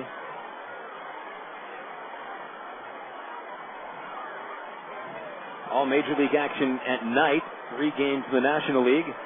Eyes will be in San Francisco. Here's a pitch to Derek Nicholson. Little outside, ball 1. Nicholson, a left-hand batter, struck out in the 2nd. Giants hosting the Astros at AT&T Park in a makeup game for a rainout. 1-0 pitch is low, ball 2. Barry Bonds is not scheduled to be in the lineup after a quick turnaround from yesterday's game where he hit his 713th career home run. The 2-0 to Nicholson. A little bit outside. Davidson missing with 3 consecutive pitches here in the 4th, but all 3 have been pretty close. 3-0 count. 1 out, no one on, and the pitch on the way. Nicholson will take a strike on the outside corner. He tossed his bat and started to run to first base. I don't know how that pitch was a strike if the other 3 were called balls, but Nicholson is totally shocked that that pitch was called a strike. Bat boy came out from the third base dugout to take his bat into the dugout. Nicholson says, well, just drop it there. He was already 3/4 of the way down the first base line. I think everybody on the field was pretty surprised that was called a strike. So it's 3-1. And Davidson caught a little break there. Pitch on the way to Nicholson. A swing and hit a high fly ball straight away center. Bacon has really wants to take about 5 steps in, and he makes the catch. 3 sets down in a row by Davidson, all on fly balls. Can be a little troublesome, but 2 in a row to start the 4th, bringing up John Fagan. Cubs and the Padres today. Putting Greg Maddux on the mound might be one of the only ways that the Cubs can win a game these days. They're going up against former Frisco right-hander Chris Young, who is 2-2 with a .353 earned run average. Plenty of Texas League alumni pitching today in the National League as the pitch comes to Fagan, and it's fouled off the right side, strike 1. Jeff Francis, the former Texas League Pitcher of the Year from 2004, is pitching at the Cardinals, and Jason Marquis. Roy Oswald, another Texas League alum, 5-1 for the Astros, goes up against the Giants' Noah Lowry. Here's an 0-1 to Fagan. Swinging a little bleeder on the right side. Porter ranges off the bat. He flips over to Davidson, and Davidson beats Fagan to first base. Down go the Hooks for the first time in order today. And it'll take us into the bottom of the 4th. Travs 4, Hooks 3 on minorleaguebaseball.com.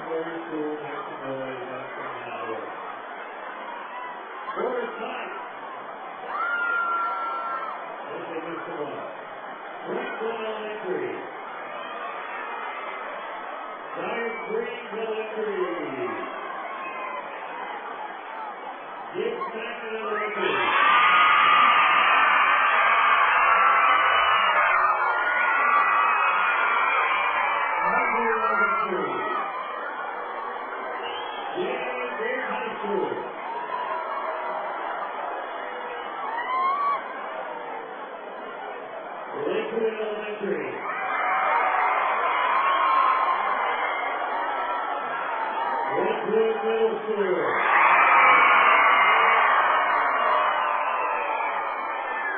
Little College Learning Center.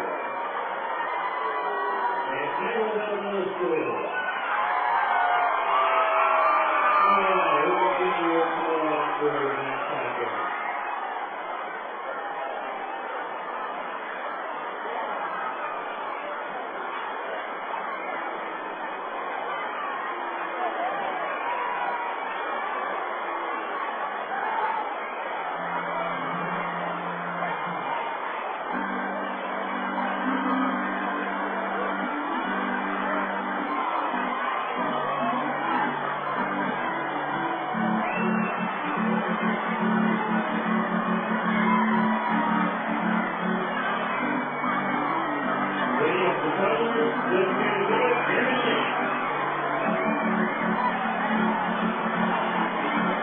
Kids doing the hokey pokey as we move into the bottom of the fourth inning with your left foot in and your right foot out. Bottom of the fourth, 4-3 Travelers at Ravender Field.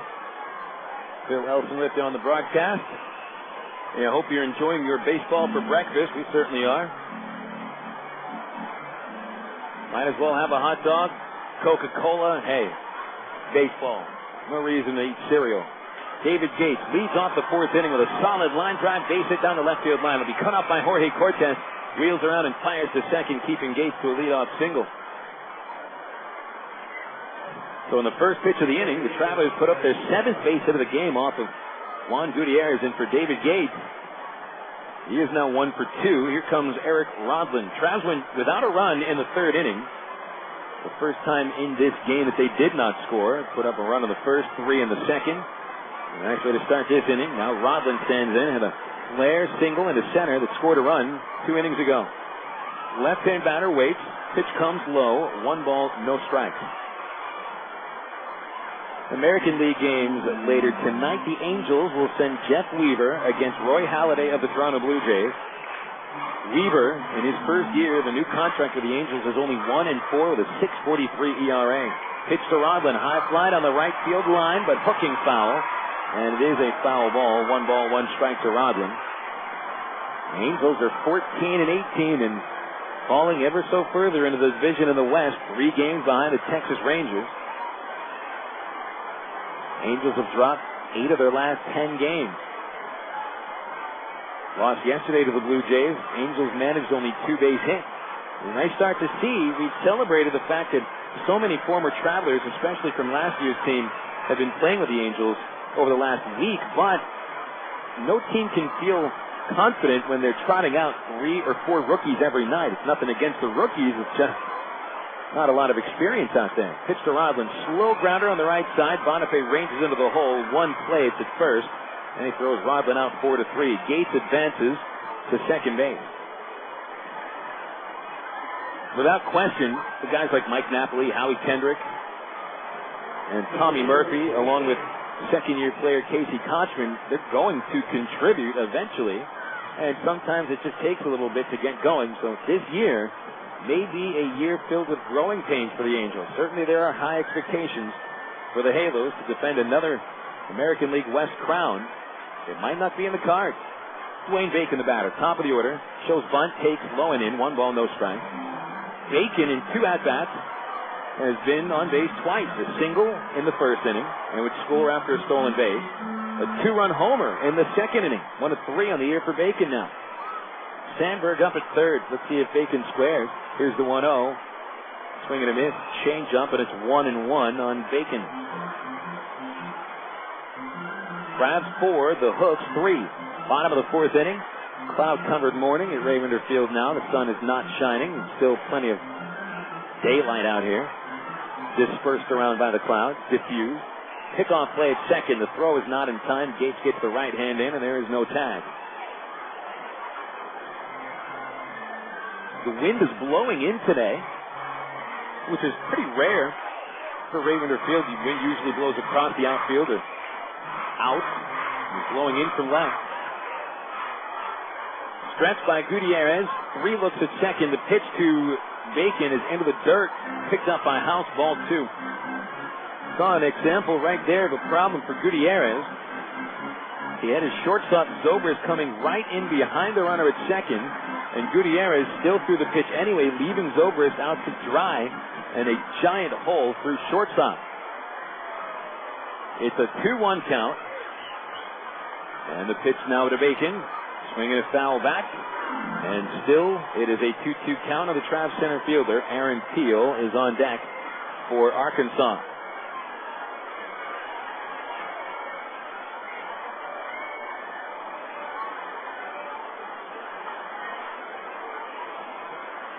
Travs have gotten great production from the top and the bottom of the order today. Bacon trying to make it a 3-for-3 effort so far. Another pickoff play at second. Gates is back in there. Got the foot in before the tag was dropped down by Zobrist. Solid pickoff move by Gutiérrez, too.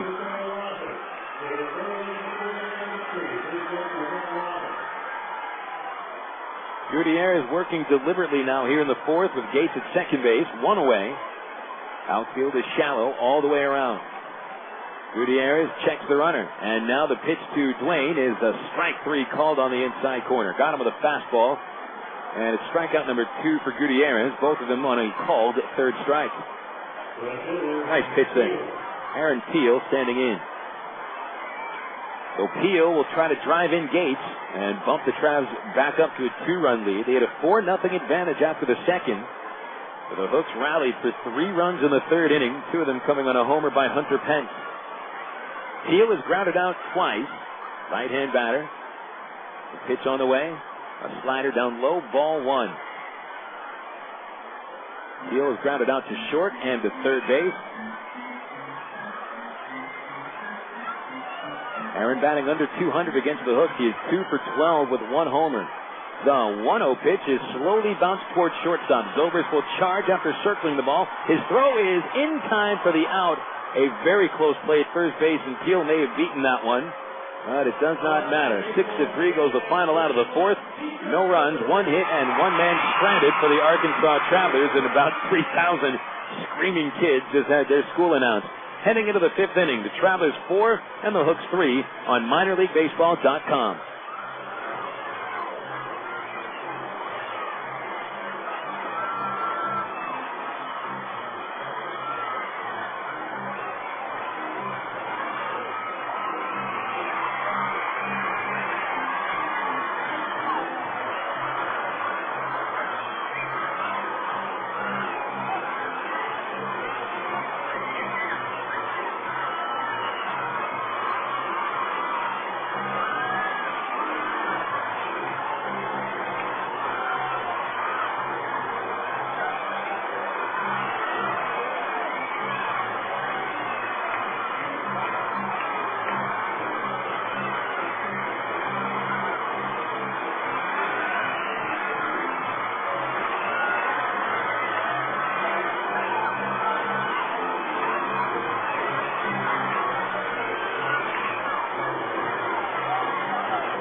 Four innings complete at Ravinder Field, going into the 5th. Travs 4, Hooks 3.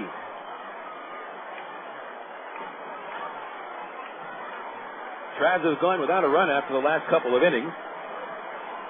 Daniel Davidson gave up 3 runs in the 3rd, but he set down 4 in a row and comes into the 5th inning facing Josh Anderson. Begins this with a strike on the outside corner.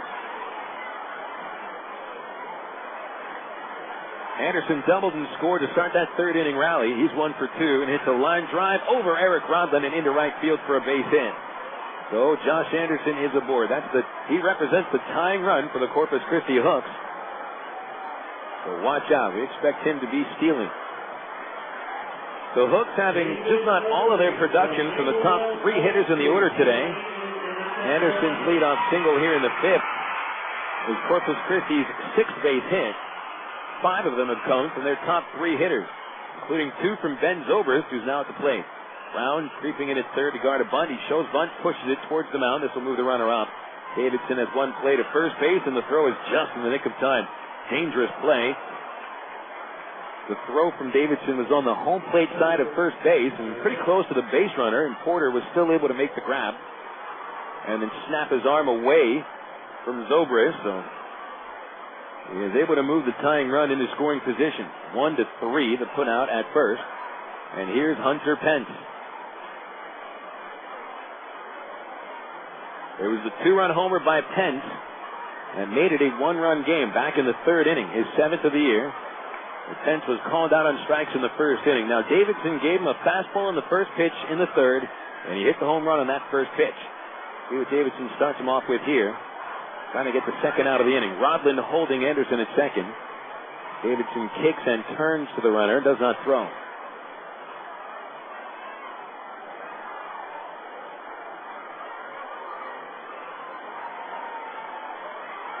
Davidson peering over the right shoulder, gets the sign. Pence opens up the stance, takes the first pitch for a strike. It was off speed at the knee.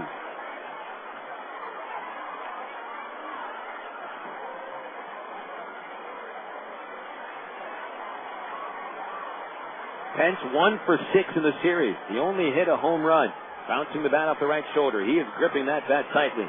Pickoff play at second, but Davidson's throw is late. Anderson gets back in without having to slide.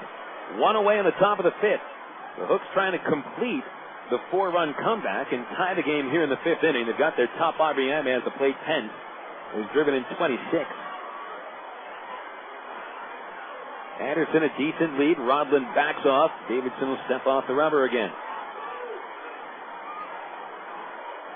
Anderson may try to steal third. 10 steals on the year. Caught just 3 times.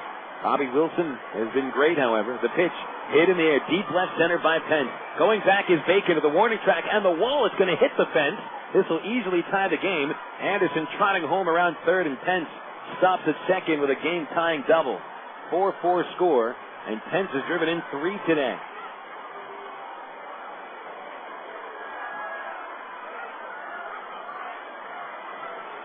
So Hunter Pence playing Pepper with the outfield wall today. A home run and a double in his last 2 at-bats, and Davidson unable to hold on to a 4-0 lead. Very rare to see Davidson blow a lead, especially a 4-run lead. Well, it was a comfortable game, but now it is a tie score, and the Hooks are a base hit away from taking the lead. It would be their first lead of this series. The batter is J.R. House. He's 0 for 2, right-hand batter. And the pitch comes under the knees, ball 1. So Davidson, over the first 2 innings, allowed 1 hit. 6 hits since the start of the 3rd. House lined out to short his last time up, and here's Davidson's 1-0. A strike down the middle, 1-1.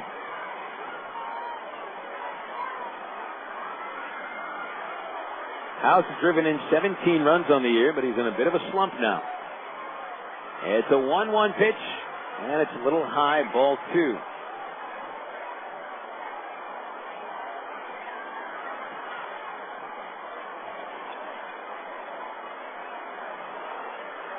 House does have some big league time under his belt. 2 for 10 with the Pirates. The 2-1 pitch. Swung on, grounded to shortstop, bounces up for Wood. He'll throw to third base. Tag put down by Brown, and he gets Pence before he was able to get into the base. That'll be the 2nd out of the inning, and Pence is still standing at third. I think he believes that he's safe. Third base umpire Art Carlson telling him he's out, and now Pence starts to jog away. Smart play by Wood, not the best base running by Hunter Pence. 6 of 5 goes the put out at third. That ground ball was hit right in front of Pence, not behind him. Wood made the smart play. House at first on the fielder's choice. He's 0 for 3. Here's Josh Bonifay, been on base twice, a walk and a single. first pitch is grounded right to Wood at shortstop, moves into the hole a little bit, flips over to Rodlin for the force out at second, and the fifth inning comes to a close for the Corpus Christi Hooks. But they tie the game with 1 run on 2 base hits. They strand a man. Halfway through Screaming Kids Day, we go to the bottom of the fifth. The Travelers 4 and the Hooks 4 on minorleaguebaseball.com.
Thank you for all the schools and all the teachers and all the bus drivers for participating for Pence School Day in the Arkansas Conference.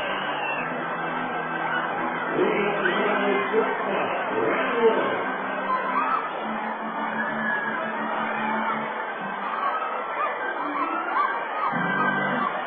We're back to the bottom of the fifth inning at Ray Winder Field. 4-4 scores. Travs had a 4-0 lead, and the Hooks have come back to tie it with 3 runs in the third and 1 in the fifth. Brandon Wood leads off the fifth inning for the Travs. It's a foul ball slowly on a check swing to the first base coach, Keith Johnson.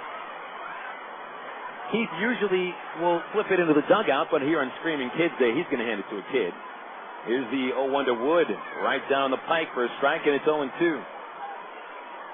Wood, Brown, and Espedo here in the fifth against Juan Gutiérrez. Wood is 1 for 2 with an RBI single, reaches out for the 0-2 pitch and grounds to the shortstop. Brandon Wood is thrown out by his counterpart, Ben Zobrist, 6-3. Gutiérrez has sailed in after allowing 5 hits to the first 10 batters. He has now faced 10 men since and has allowed just 2 hits. This will bring Matt Brown to the plate. Brown 0 for 2 as he tries to extend a hitting streak to 12 in a row. Brown 17 for 44 during his hit streak, which is an average of 386. Includes 2 home runs and 6 RBIs. Here's a pitch. He swings and it's a ground ball, base into right field, and that'll extend the hit streak to an even dozen games.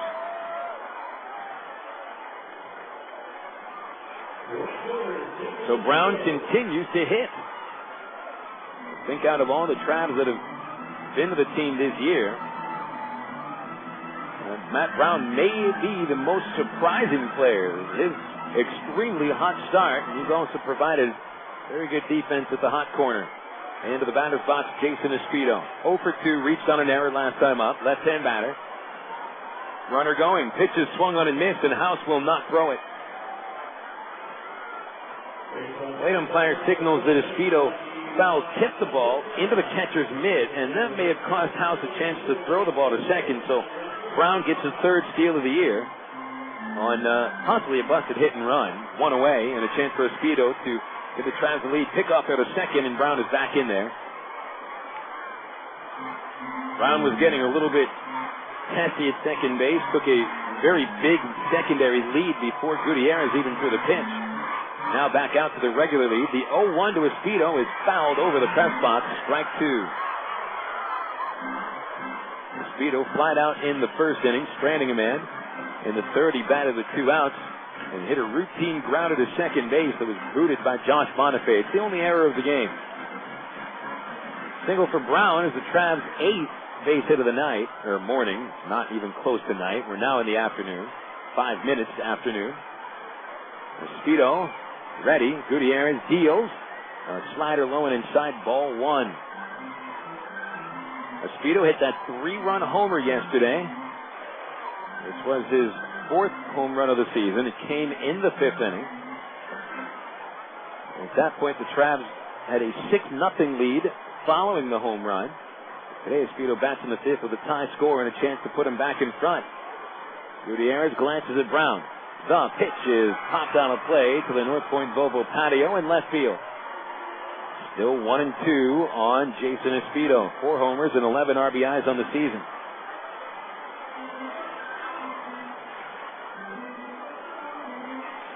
The lefty steps back in. Gutiérrez eyeing the sign. Big gap through the hole at shortstop for Speedo. And the pitch, swing and a miss, struck him out with a high fastball. First swinging strikeout of the day for Gutiérrez, and his 3rd batter struck out overall. Bobby Wilson will step in, and it will be Wilson's opportunity to drive in Matt Brown. Wilson is 1 for 2. Right-handed batting catcher singled to the left side of the infield in the 3rd. Fouled out in the 2nd. He's driven in 8 runs on the year. Brown is not held on. Here's a pitch in there for a strike. Slider right down the middle, 0-1 on Wilson. Wilson has not driven in a run in 3 games against the Hooks. He is 3 for 12 against Corpus Christi, but no RBI. The 0-1 pitch to Wilson. Swing and a high fly right field, hit well. Pence back of the warning track to let it hit the fence, and the Travs will take the lead. Around third to score is Brown. Wilson is second base with a stand-up double. 5-4 Travs on the Wilson double.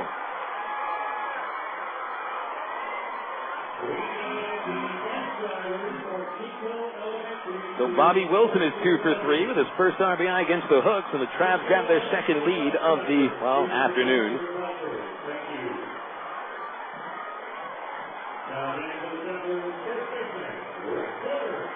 One of the things that this Travs team over the last couple of seasons has done very well at Ray Winder Field. They know how to play pepper with that short right field fence. It's only 333 feet away to dead right field, 345 to the right field corner. And Wilson hits that ball right to where he was looking for it. Greg Porter, the batter, he'll take a strike on the inside corner, and it's 0-1. Here at Ray Winder Field, balls that hit the fence, especially in dead right field, many other ballparks, they'd be caught in front of the warning track, a good few feet in front of the trap. 0-1 to Porter. Inside, 1-1. Porter singled and scored in the 2nd. Flied out to center in the 3rd. 256 hitter to start the year. 6-game hit streak on the year right now. A lot of room on the right side of second base. Wilson leads off.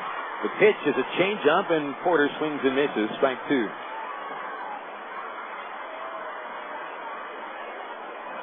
The double for Wilson, his 9th of the year.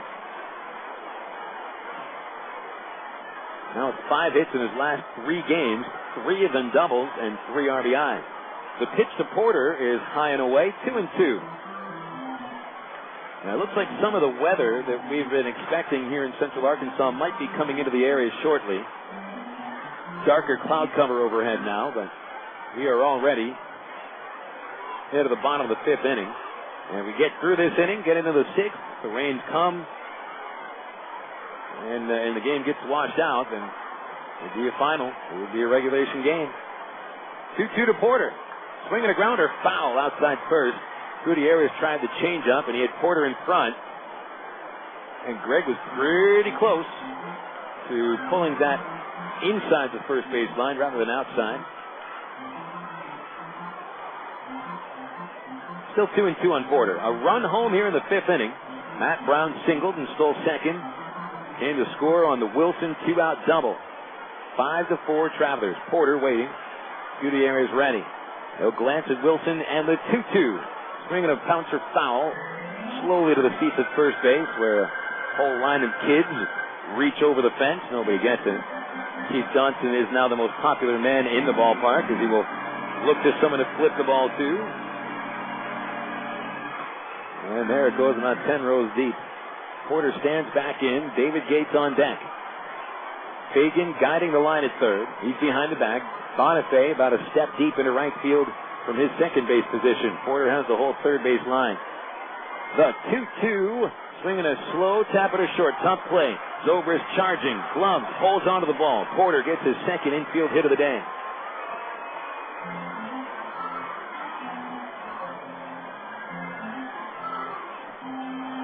Here's your 10th base hit of the game for the Travs. And of those 10 hits, the only 2 infield singles are for Greg Porter. And, I mean, out of the starting 9 the Travs have right now, I don't think anybody's been hitting the ball harder consistently over the last 5 days than Greg Porter, yet he's got just the 2 infield singles. So 3 hits in the inning, bringing up David Gates. Gates is 1 for 2, singled into left field in his last at-bat. Right-hand batter looking to get the Travs up by a pair. And here's a pitch, a slider, swing and a miss, 0-1.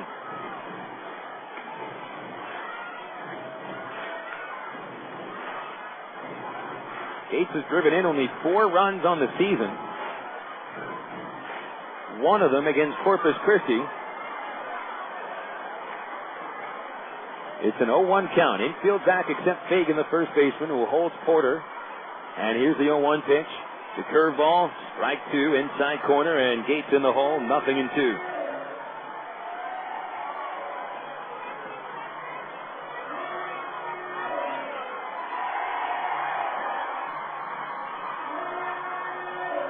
Out to the mound goes the catcher, House.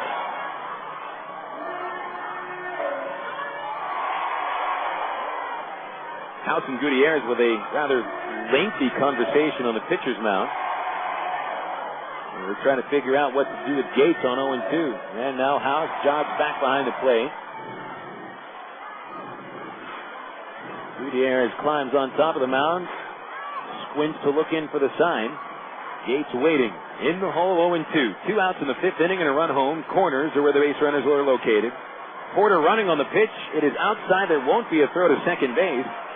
And so Porter steals his first of the year, uncontested.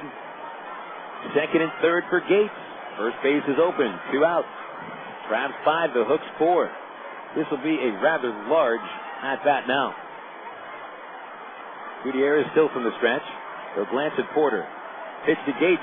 Swing and a miss with the ball in the dirt. Rolls off to the right side. House recovers. Flips to first, and that'll complete the strikeout of Gates to end the 5th inning. The Travs, however, grab the lead once again with a run on 3 hits. No errors. 2 men left. 5 in the books heading into the 6th.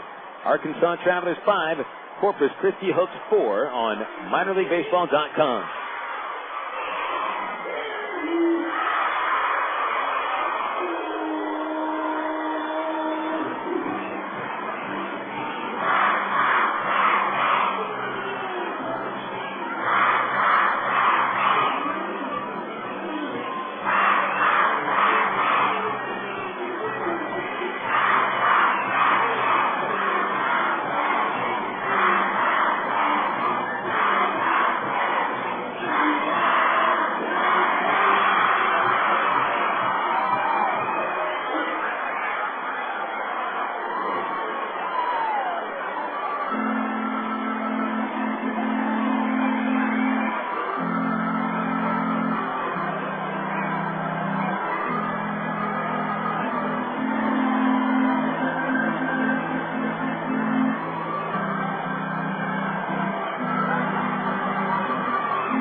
Daniel Davidson now has another lead to work with. Trav gave him a 4-0 advantage after the 2 innings. The Hooks tied the game with 3 in the 3rd and 1 in the 5th. However, the Arkansas Travelers score another run in the 5th inning on a double by Bobby Wilson. 5-4 Travs. Top of the 6th inning, Jorge Cortez leading off. Lefty versus lefty. First pitch is fouled at the plate, strike 1. Recapping this game just to know how these runs have scored. Travs got ahead in the 1st inning. Dwayne Bacon reached 3rd base, the bloop single, a steal and a ground out, and scored on a Brandon Wood single past the drawn up infield. 0-1 pitch to Cortez is a slow breaking ball high, 1-1. Cortez fried out to center field twice. And is 0 for 2, 1 for 5 in the series. Davidson eyes the sign, gets it, hand over head, wind up the pitch. Swinging the chopper to Porter behind the bag at first, stays foul now. And it'll be strike 2 to Cortez, 1-2. In the 2nd inning, the Travs grabbed a 4-0 lead. Porter reached with a 1-out infield single. Go to second base and a ground out. Eric Rodlin's flare fell into center, scoring Rod Porter. And then Dwayne Bacon hit a 2-run homer to right field, making it 4-0 Arkansas. Davidson, line. Here's the 1-2. Cortez swings with a fly ball to shallow right center. Bacon coming in, and he has to slide. He couldn't catch it. Cortez wants second base. Bacon fires in a second, and it is not in time. Bacon did not see that off the bat well at all. Dwayne was very slow getting over to the ball in shallow right center, and I'm not sure if he ever saw it off the bat of Cortez. And so that's why he had to slide for the ball instead of getting underneath it. And that puts the tying run into second base with nobody out. It'll be a double for Cortez. Not an earned double at all. He didn't hit the ball very hard. It stayed up in the air quite a long time, but still Dwayne Bacon was unable to track it down. Garrett Sandberg will now stand into the plate, 0 for 2. And the pitch is up high, ball 1. You really expect the center fielder to make that play, especially one with the speed of Dwayne Bacon. He got great closing speed on the ball. And sometimes Dwayne does have some trouble seeing the ball off the bat and reading fly balls. The 1-0 is grounded to the left side. Moving into the hole, Brandon Wood straightens up and fires and gets the out at first, and he holds Cortez at second base on the first out of the inning. That was a really nice play by Wood. He had a long way to cover, getting into the hole at shortstop, and with Sandberg running, and he doesn't run very well. Brandon wound up and threw a straight and true arrow to first base, but the Hooks disagree with the first base umpire that Sandberg should be called out. In fact, Sandberg is still standing on first base, and Dave Clark, the Corpus Christi manager, is arguing with the base umpire in front of second. I think Clark is telling him that from his position as the third base coach's box, he got a better look than the base umpire did. Sandberg will now walk off the base, and he is staring at the base umpire as he continues to walk off the field. If that call was blown, underline if, it wouldn't be the first one today, and it wouldn't be only against the Hooks. I mean, it's gone both ways today. Derek Nicholson, the batter, 1 out. Check swing, foul ball in the air into the bleachers at third base, strike 1. They talk about the replacement umpires a little bit this year, and it can be like beating a dead horse. But I do believe that, I mean, even if the percentage of calls of missed calls is worse than with the union umpires, the 0-1 to Nicholson is high, 1-1. It doesn't go against one team or the other. If, and again, underline if, the replacement umpires do a poor job, it goes against both teams, not one of them. 1 ball, 1 strike to Nicholson. He's 0 for 2 with a strikeout and a flyout. The pitch is hit in the air to right field, but Espedo has nowhere to go. He just has to wait for it to make the catch. Cortez tagging from third. Here comes the throw. It'll be cut off. And Cortez slides into third base on the second out of the inning. So Davidson does a nice job after that little cheapy double for Cortez. We get Sandberg to bounce out, keeping the tying run at second. And that proves to be pretty big because Cortez would have been able to score on that fly out to right field if he advanced on Sandberg's ground out. So 2 outs. Still 5-4 Travs, top 6. John Fagan standing in. Fagan had an opportunity in the 3rd inning, but he's 0 for 2. Grounding out twice. One time to each corner infielder. Right-hand batter, and he's choking up. Davidson from the stretch. The pitch is high and outside, ball 1. News coming out of the Angels. Darren Erstad was placed on the disabled list with an irritated right ankle, and that's retroactive to May 1st. 1-0 to Fagan. Low and away, ball 2. On deck is Josh Anderson, who's 2 for 3, and it took a nice play by Aaron Peel in the 1st inning to keep Anderson off the bases for the 3rd time.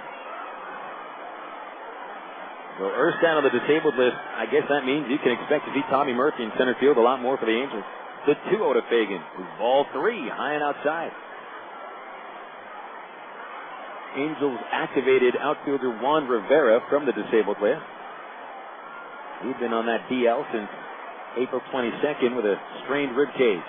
The 3-0 pitch to Fagan is a strike on the outside corner, and it's 3-1.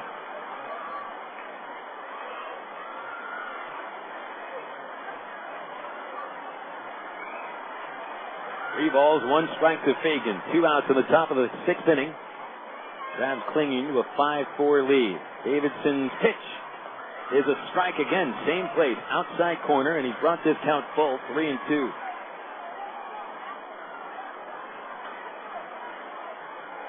Fagan thought he should have had first base, not just on the last pitch, but the pitch before.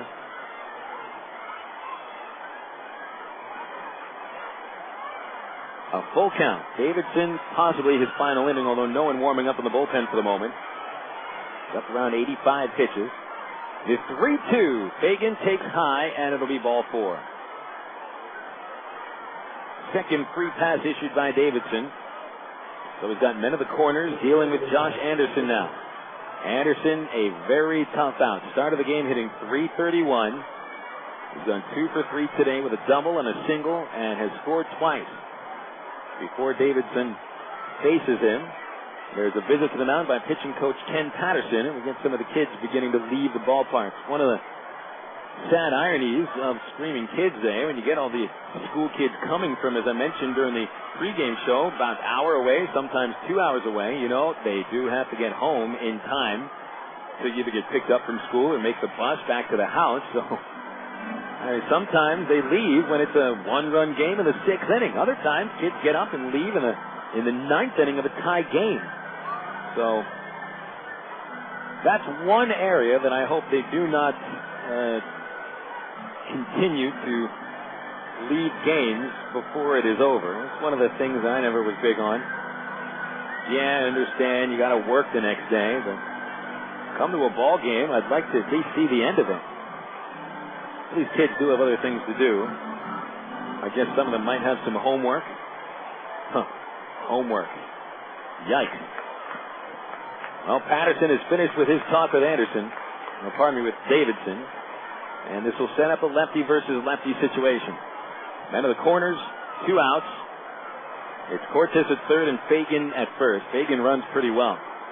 From the stretch, Davidson's first delivery is slowly grounded between 3rd and short. It's a game-tying single for Anderson. Cortez comes home to score the tying run. There's a good pitch by Davidson, right to the fist, and Anderson he's just in one of those strings right now where he is able to find the little gaps and alleys. And now that double by Cortez, in which he should not have been on base. And he comes around to score the tying run. 5-5 score. Anderson 3 for 4 with his 11th RBI of the year. Now we'll get some action in the bullpen. Bill Edwards warming up. Ben Zobrist is the hitter now. Zobrist is 2 for 2 with a sacrifice bunt and an RBI double, so he's been a tough out as well. Pitch on the way, right down the middle, strike 1. The walk of Fagan brings up the top 3 hitters in the order for the Corpus Christi Hook. Corpus Christi with 9 base hits today. 7 of them from the 1, 2, and 3 slots. Zobrist singles into center field, and they're going to send Fagan around third. Bacon will not throw to the plate. He'll throw into the infield, and Corpus Christi takes the lead.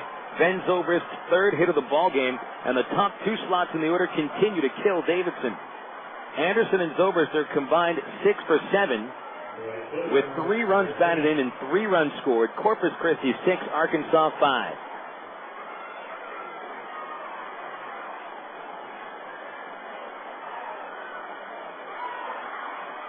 Ty Boykin on the top step of the dugout. He sends Wilson to the pitcher's mound to speak with Davidson and give Edwards a few more warm-ups.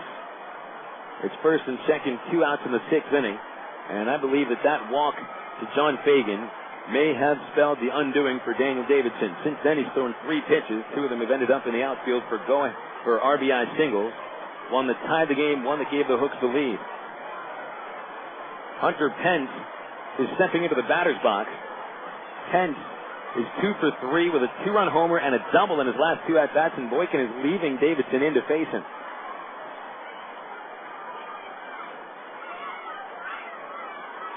Davidson's pitch to Pence is low and outside, ball 1.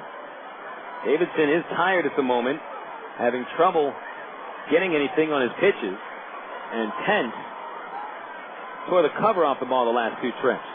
A 2-run homer and a double to the center field wall. Here's the 1-0 pitch. Inside, ball 2, 2-0. Edwards has only been given a few minutes to start warming up. Not quite ready to come into the game. Hopefully Davidson still has enough to retire Pence, but he's behind him 2-0. This is dangerous. Pitch on the way. Ball 3, outside and high.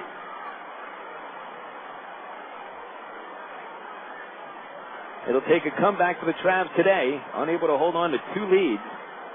And they trail for the first time, 6-5. The 3-0 pitch is right down the middle, and that was a dangerous one. If Pence wanted to swing at that, he probably could have hit it to Magnolia. I mean, a belt-high fastball right down the middle on 3-0. Now the 3-1 pitch. Swinging a high fly ball right field. A speedo back of the warning track looking up. It is off the wall. And here comes Anderson. Zobrist holds at third. Pence stops at second with his 3rd extra base hit of the game. And, I don't know how long Davidson can last now. Probably should have been taken out before Pence even came to the plate. It's the 3rd consecutive hit that Pence has hit off of Davidson that has even gone over the fence or hit the fence. That's going to be it for Davidson now. 1 batter too early. Davidson had real trouble here in the 6th inning, but of course, as he leaves the game, covers up his face, and can't be too pleased with the performance today. Bill Edwards comes out of the bullpen, and it's a call to the bullpen brought to you by the new AT&T. Talk, surf, watch, go, and save. Do it all and get it all with the new AT&T online at att.com. 7-5 Corpus Christi leads, and they continue to rally in the 6th inning. 4 consecutive men have reached base. We'll take a break and return after about a minute on minorleaguebaseball.com.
Trav's taking it on the chin here in the 6th inning. They carried a 1-run lead into the 6th, but Corpus Christi has rallied for 3 runs on 4 hits, knocking the starting pitcher Davidson from the game. They bring out Bill Edwards from the pen.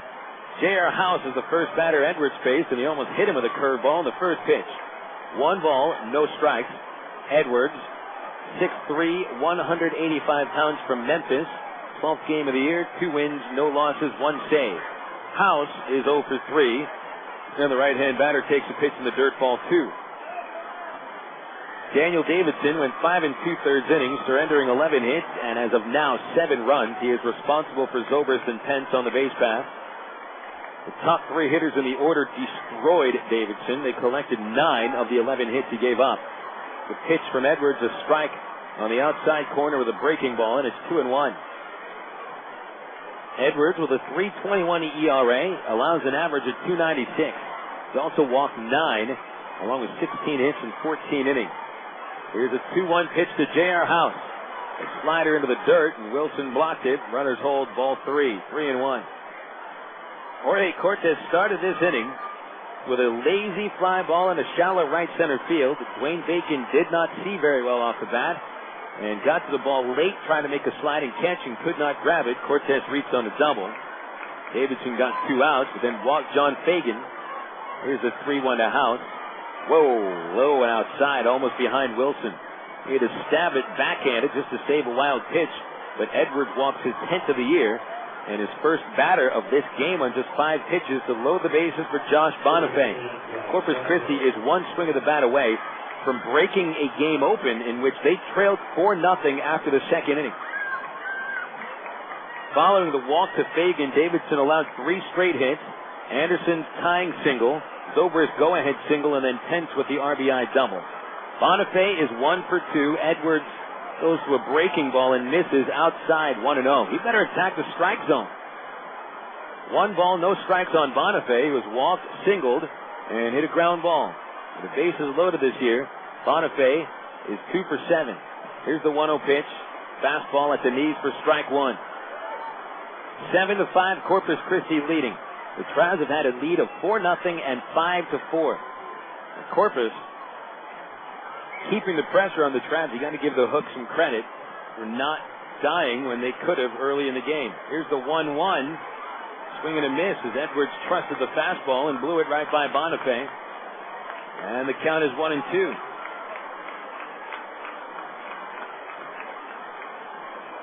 The pitcher standing in the Corpus Christi bullpen mound, not throwing yet. Looks like Pete Estrada. Edwards 1-2 pitch to Bonifay. Swung on, ground ball, base hit in the left field. Zobrist scores. Pence comes around third. Aaron Peel fires, and it's cut off in the infield. A 2-run single for Bonifay, and the Hooks have broken this game wide open. With a 5-run inning, the Hooks now lead 9-5.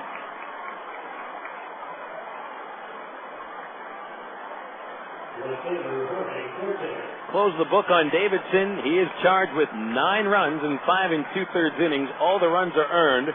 The Hooks bat around in the 6th inning. The 10th man comes to the plate, Jorge Cortez.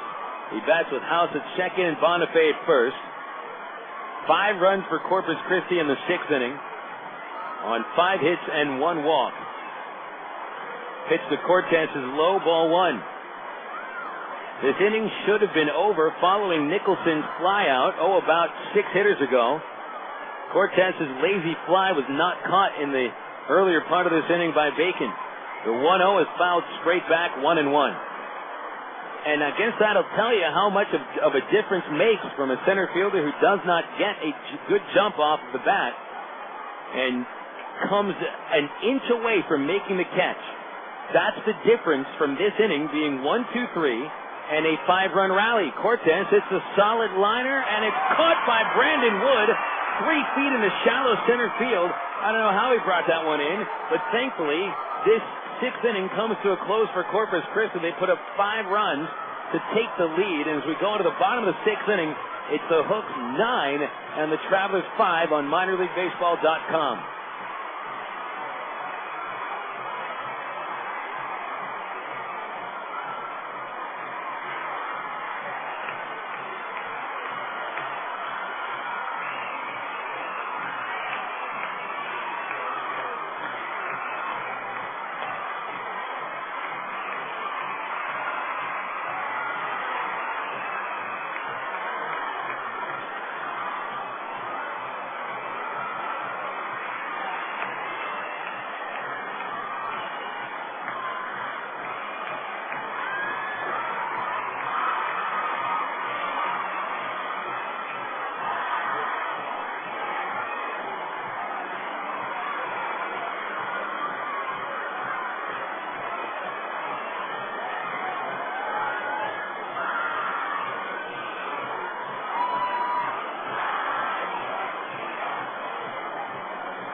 frustrating turn of events for the Arkansas Travelers after carrying a 4-0 lead into the third and seeing the Hooks rally back and tie the game in the fifth. Travs took another lead 5-4 into the sixth inning, and Corpus Christi explodes for the biggest inning of the year against the Travs. 5 runs come home in the sixth inning for the Hooks. On 5 base hits, they did strand a couple of men, and it took a leaping stab at a solid liner by Brandon Wood to end that inning. So the Travs need to rally back here. Sixth inning, Eric Rodlin leads off. Juan Gutiérrez returns to the mound and misses low with a fastball. Gutiérrez over 5 innings does not look very sharp. He's given up 5 runs on 10 hits. Everything's earned. 4 strikeouts. Pitch to Rodlin is low, ball 2-0. Rodlin singled to run home and scored in the second, grounded out in the fourth. Left-hand batter. The 2-0 pitch is hit high in the air to dead center field. Anderson back in the warning track with room, and he makes the catch. Rodlin is out number 1. Pitcher warming up in the Corpus Christi bullpen is right-hander Paul Estrada, one of the top strikeout artists in the league. Top of the order for the Travs, Dwayne Bacon. Bacon's been great at the plate, 2 for 3. 2 runs scored and a 2-run homer. Batting left-handed. Gutierrez deals. Bacon tries to bunt, and he fouls it straight back. 0-1 on Bacon.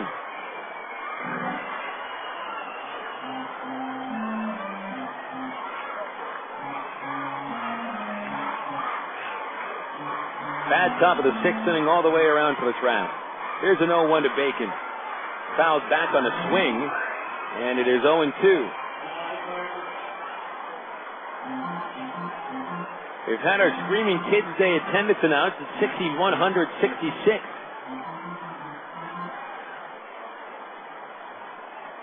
That's the biggest attendance of the year. Here's the 0-2 to Bacon. Very high, ball 1. 1-2. So the Travs put up 5 runs and 10 hits over the first 5 innings, and they will need to duplicate that over the next 4 innings, I would believe. Here's the 1-2. Foul ball straight back again by Bacon. Still a ball and 2 strikes. 5 runs and 10 hits is not going to cut it today. You know, you should expect a lot of offense when these teams meet. Arkansas with the highest team batting average in the league at 275. Corpus Christi 1 point shy at 274.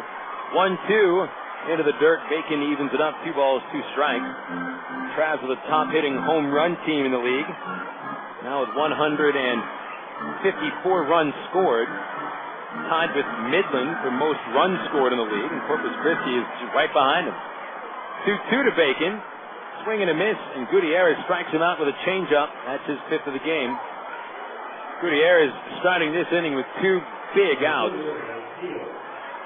if for no other reason than just to give his teammates a little more confidence in his ability to hold the lead.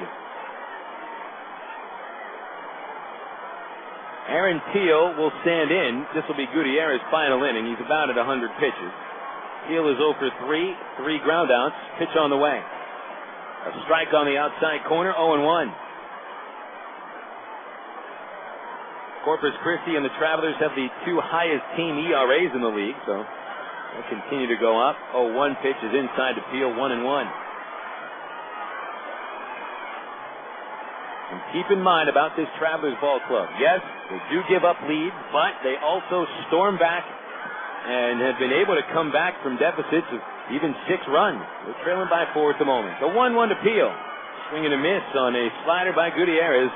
Strike 2.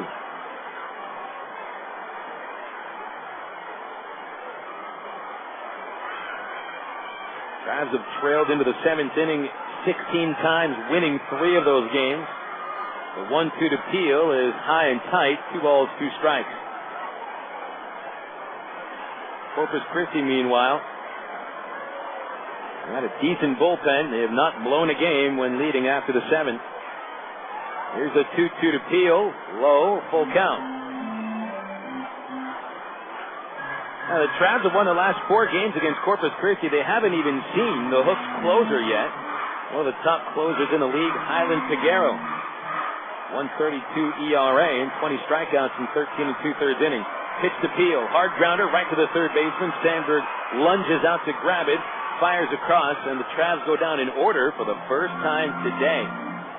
So the Hooks carry a 9-5 lead into the top of the 7th inning. It's Traveler Baseball on minorleaguebaseball.com.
Seventh inning starts off at Raywinder Field, and the Travs now trailing by 4 runs, 9-5.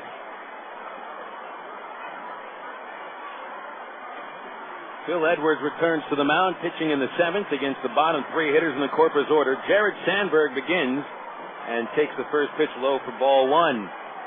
Boy, certainly a tale of 3 different innings each time. Here's a 1-0. Sandberg fouls it. 1 ball, 1 strike. First 3 innings, Travs led 4-3. Middle 3 innings, Corpus Christi scored 6 runs to the Travs 1. So here are your totals. Corpus Christi, 9 runs, 12 hits, 1 error. Hooks have stranded 6. Pitch to Sandberg, grounded to the hole, short. Trying to backhand is Wood, but it kicks off his glove and goes into left field. Charge and error to Brandon Wood, allowing Sandberg to reach. First error on Wood in a while, but it's his 10th of the year. Totals for the Travs, 5 runs, 10 hits, 1 error. And Arkansas stranding 6 men. Ill-timed error allowing Sandberg aboard. Here's Nicholson. Nicholson is 0 for 3. Strikeout, 2 flyouts. Left-hand batter against the righty Edwards. One warming up in the Traveler pen. Estrada warming up for the Hooks. Pitch fouled away. Over the left side, strike 1.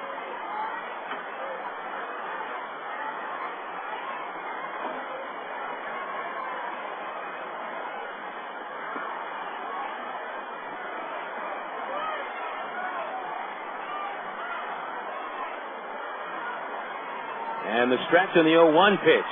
Slider outside, 1-1.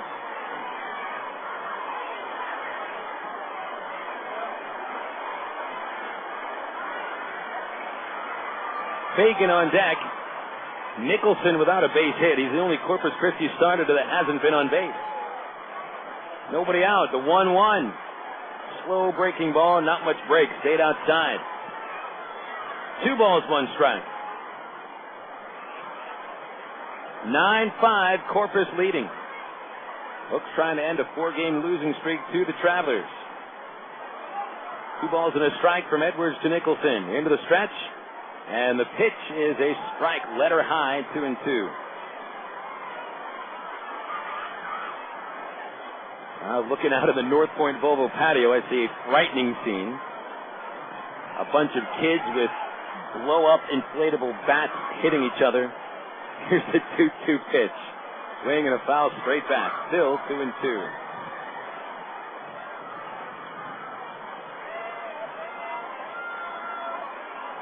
Yeah, I mean, they're playing Star Wars out on the North Point Volvo patio. All you need is some inflatable bats, and there you got yourself some lightsabers. 2-2 to Nicholson. Runner going. Ball outside, no throw by Wilson. It was a big curveball from Edwards. Wilson really didn't have much of a chance to throw it. So that's a 3-2 count to Nicholson. The steal for Sandberg is the second for him this year. Plume of dust kicks up from the second base area. Field is a little bit dry today. Goodness, they are really beating the heck out of each other out there. I've never seen anything like this. I mean, it's aggressive assault in the picnic patio. 3-2 to Nicholson. Swung on, ground ball, nice play by Porter. Backhand, couldn't get the ball out of his glove. Now he does. Edwards covers it first and get the out 3-1. Over to third goes Sandberg on the ground out. John Fagan will stand into the plate.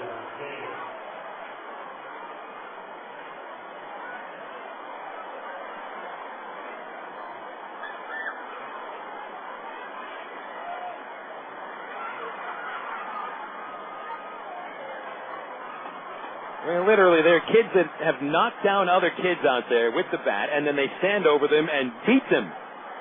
I mean, it's almost more entertaining than the game. Unfortunately, we don't do blow-by-blow for Star Wars in the picnic patio. Infield in, Fagan takes a strike on the outside corner. Really can't afford to let Corpus Christi score another run. As good as the Travs have been at coming back, coming from behind, I mean, it's a 4-run game. You only got 3 innings left. Fagan walked and scored in the 6th inning. He's grounded out twice. Right-hand batter. Edwards comes home. Look out, high and inside, and Fagan had to do the limbo underneath it. 1-1 is the count.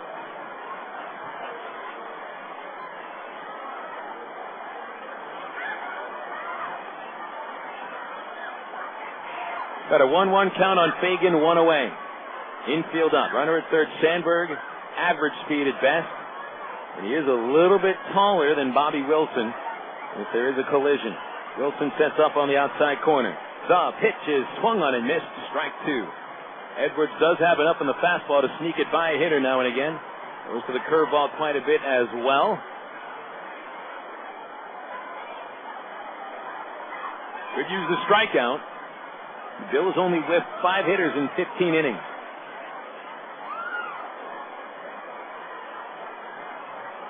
A long look over the left shoulder. Edwards nods in agreement now. Comes set with a 1-2 count. Pitch on the way. Fagan swings with a high fly ball in a deep left field. Heel is back of the warning track. Back up against the fence, and he makes the catch. Sandberg could do cartwheels as he comes home to the plate. And it's 10-5 Corpus Christi on the sac fly for Fagan. Unearned run charged to Bill Edwards due to the fielding error by Brandon Wood. Corpus Christi has scored 6 unanswered runs, and they grab a 5-run lead in the 7th. Boy, what a seesaw today at Raymonder Field, and right now the seesaw is firmly on the side of the heavier kid, and that today is the Corpus Christi hook. Base is empty, 2 outs. Josh Anderson, the batter. The sac fly for Fagan, his 11th RBI of the year. First pitch, Anderson takes outside for ball 1. Anderson is 3 for 4 today. Tied the game with a single in the 6th, and then scored the go-ahead run. Pitch on the way, fouled off left side, 1 ball, 1 strike. Anderson could have had a 4th hit, but in his first at-bat, Aaron Peel made a fine shoestring catch in the shallow area in left field. Since then, a double, 2 singles. Anderson has scored 3 of Corpus Christi's 10 runs. The pitch is grounded into right field, and Anderson is 4 for 5. He's the only member of the Hooks position players that is on the 40-man roster of the Astros. And while he is not a flashy player and has virtually no power, he is your typical leadoff guy with decent plate judgment, good speed, and he makes solid contact. A 4 for 5 day, and he still might have another at-bat later on. So that's 13 hits for Corpus Christi, and 10 of them out of the top 3 slots in the order. Anderson 4, Zobrist with 3 hits, and Pence with 3 base hits. Zobrist, the batter, he's looking for his 4th, batting from the left side for the first time. Edwards delivers outside, ball 1. Zobrist today had an infield single in the 1st, an RBI double in the 3rd. He would score. Sacrifice bunt in the 5th inning that did lead to a run. and an RBI single in the 6th. So he's been productive every at-bat. A 1-0, no, a throw to first. Just back in the nick of time is Anderson. And looking out into the Traveler bullpen, there is action. Michel Simard getting ready.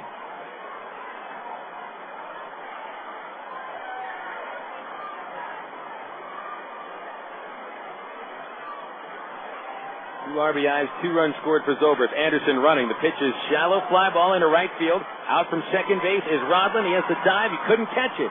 And it'll only be first and second because Anderson was hustling back to first base for some reason. There were 2 outs.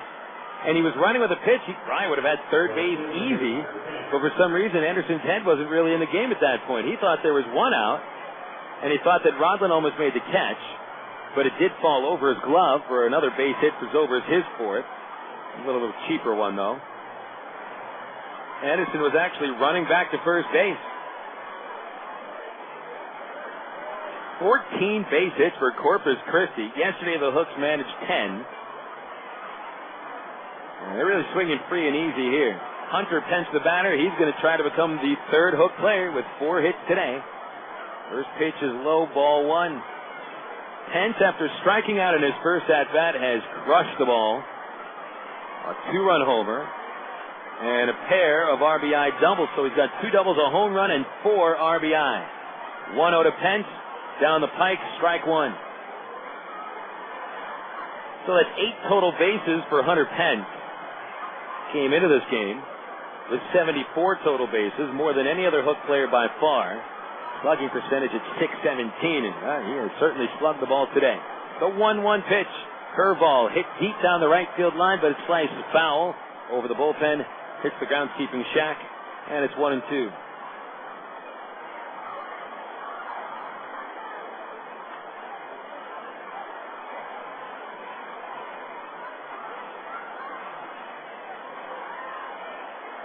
Corpus Christi had 2 players with 5-hit games earlier this year. And it was actually Josh Anderson twice. Pinch to Pence, fouled, straight back, still 1-2. Anderson had 5 hit games 2 days apart at Frisco, April 23rd, April 25th. But Anderson was the only Corpus player of the season to collect 4 hits in a game, and now he's joined by Zobrist. Here's the 1-2 to Pence. Inside fastball, 2-2.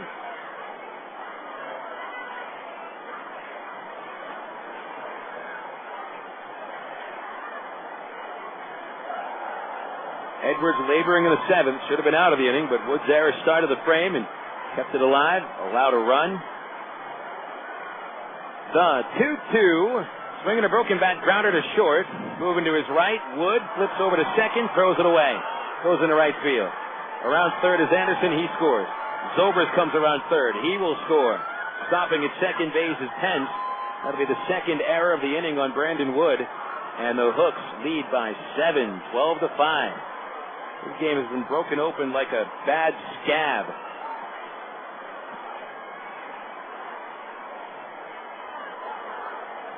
No RBIs for Pence. He does not get credit for his 4th base hit.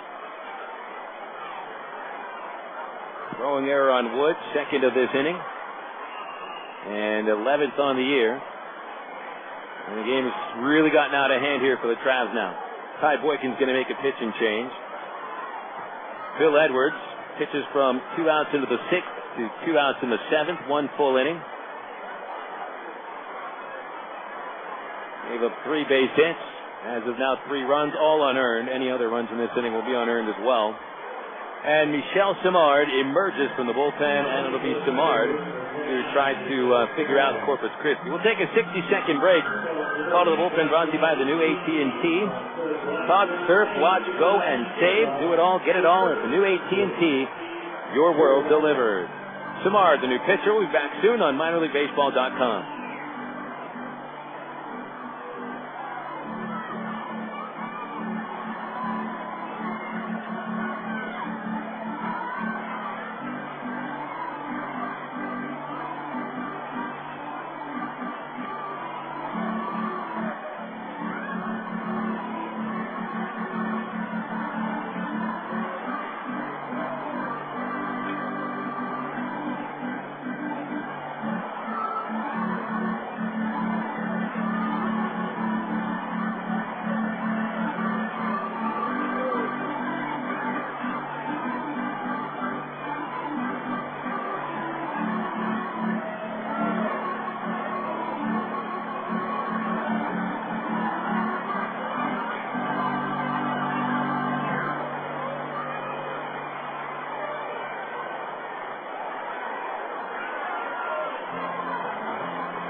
Michel Simard, the new pitcher for the Arkansas Travelers. He becomes the third Traveler pitcher since the start of the 6th inning. Bill Edwards goes 1 full inning, gives up 3 hits, a walk, and a strikeout. As of now charged with 3 runs, all unearned, and responsible for Hunter Pence at second base. So Simard enters in the 7th with 2 outs and 1 man on base. Michel's 8th appearance of the year. He has no decisions and a .422 earned run average.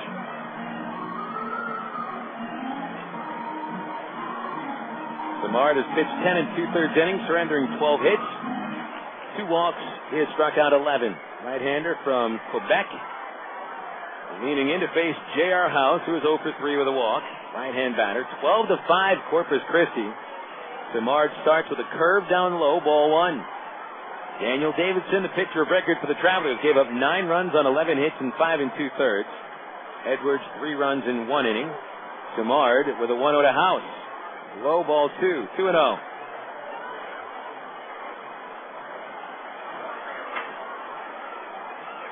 Trav's pitching, which has been pretty strong recently, struggling today. 12 runs, 14 hits for the Hooks.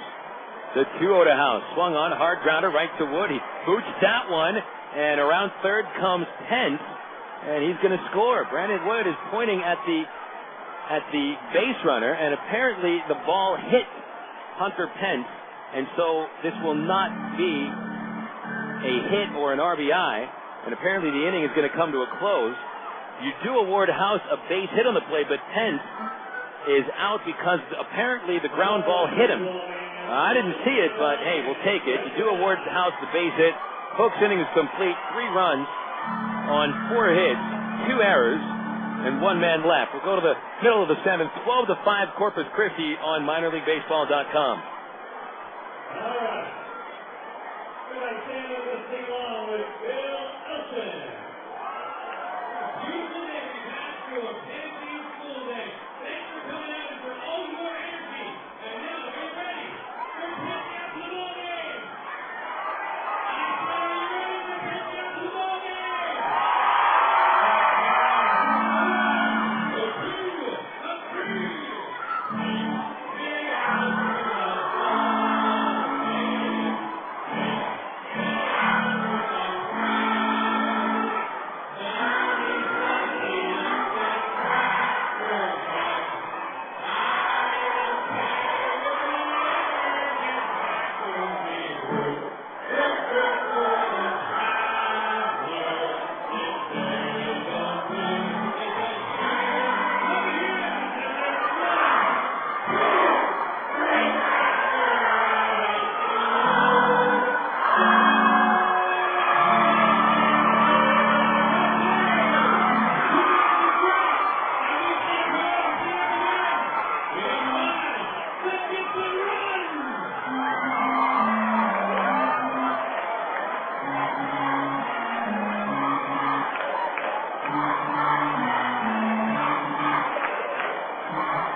Bottom of the 7th inning here at Ravender Field. Trav's now trailing by 7.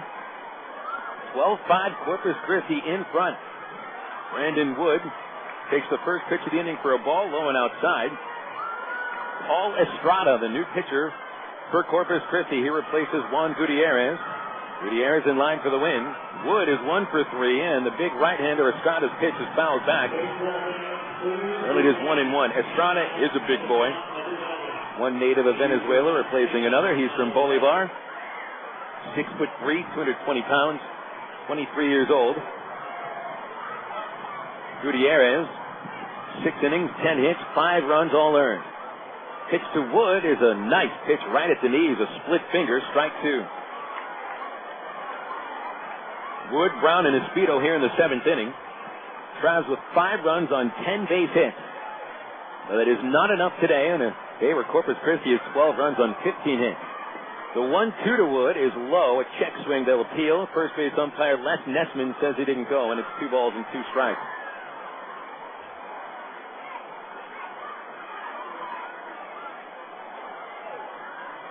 Wood came close to committing his 3rd error last inning, but that ground ball hit Hunter Pence.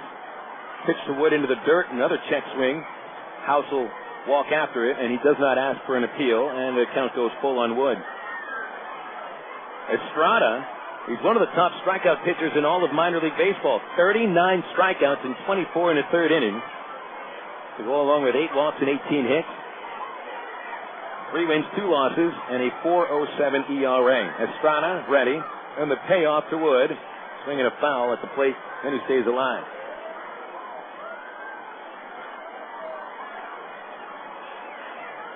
Over the first 6 innings, Travs have hit the ball very solidly today. It is just tough to do with an opponent that has hit the ball even better. 5 more hits in the Travs. 3-2 to Wood, popped up on the right side of the infield.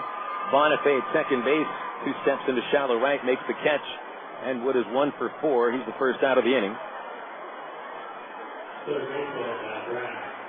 Matt Brown coming up now. He did extend his hit streak back in the 5th inning to 12 games in a row with a single to right. He would score at that point a go-ahead run on the 2-out double by Bobby Wilson. Now the Travs need a serious rally to get back into it. They trail by 7 runs with 3 innings left to go. Matt Brown 1 for 3 today, righty versus righty. Estrada from the stretch, the kick and the pitch. It's a called strike with that splitter at the knees, and it's 0-1.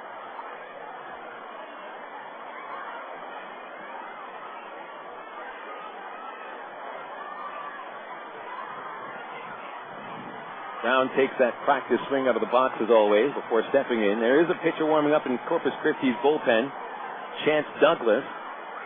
0-1 pitch to Brown. Inside, 1 ball, 1 strike. Douglas is a member of the regular starting rotation for the Hooks, and he had thrown 22 pitches at Springfield on Saturday before the rains came and washed the game out, and so Douglas may be coming on to get some work next inning. 1-1 to Brown, swing on, ground ball foul outside third. It's strike 2 on Brownie. 1 ball, 2 strikes. Estrada with a heavy fastball, but that split finger is his best pitch. Raul Joaquin Gruber Estrada. Signed 1999 as a 17-year-old from Venezuela. 1-2 on Brown. Estrada ready. Delivers. Swung on. High fly left center field. Cortez, plenty of room into the gap. He's there and makes the catch. And Brown is out number 2 and is now 1 for 4.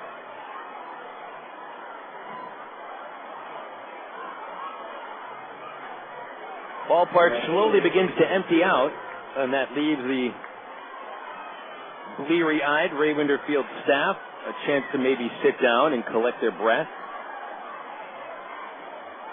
You know, if you listen to the broadcast on Screaming Kids Day, you hear the result of all the work that goes into an event such as this. Espedo stands in. He's 0 for 3.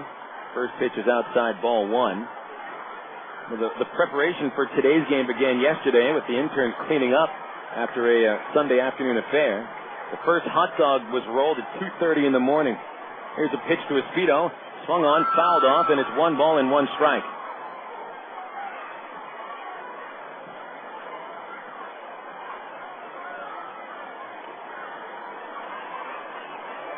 So the first hot dog was rolled at 2:30. I'd say that probably the first intern passed out at about 3. 1-1 to Espedo. Swung on, grounded right to second base. Bonifay moves to his left 3 steps, scoops it up and throws Espedo out. Travs are done in the 7th. A rather easy 1-2-3 inning for Paul Estrada. 7 innings complete. We'll go to the 8th. Corpus Christi 12, Arkansas 5 on minorleaguebaseball.com.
We scream on into the 8th inning here at Rawinder Field with Corpus Christi in front of the Arkansas Travelers 12-5. Michel Simard back out onto the mound. Allowed a base hit to the only man he faced in the 7th inning, but that base hit the base runner Hunter Pence, and that got Simard out of the inning. So he faces Bonifay, and he's 2 for 3 with a couple of RBIs. First pitch is low, ball 1. Bonifay's 2-run single capped that 6th inning for the Hooks, which saw them come back from 1 run down and take at that point it was a 4-run lead. Now it's 7. Pitches a strike to Bonifay 1-1. He'll be followed by Cortez and Sandberg. Simard delivers the 1-1, and it's a slow curve inside, ball 2. Travs had a 4-0 lead after the 2nd inning. Corpus Christi tied it in the 5th. Here's a 2-1 pitch. Low and outside, 3-1. Travs retook a 1-run lead in the bottom of the 5th, but the Hooks have scored 8 runs in the past 2 innings. Meanwhile, the Travs have slowed down offensively, haven't scored since the 5th. The 3-1, swing and a miss by Bonifay on a high heater, 3-2.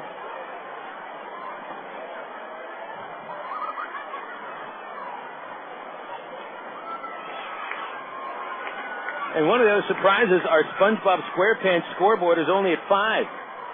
The 3-2, ball 4, low and outside, and Simard walks the leadoff batter Bonifay, bringing Cortez up.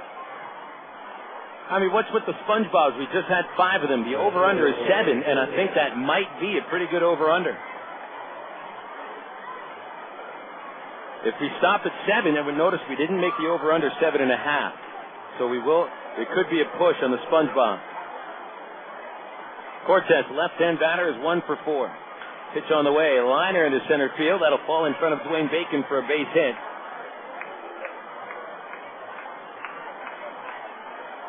Cortez with his second base hit of the game.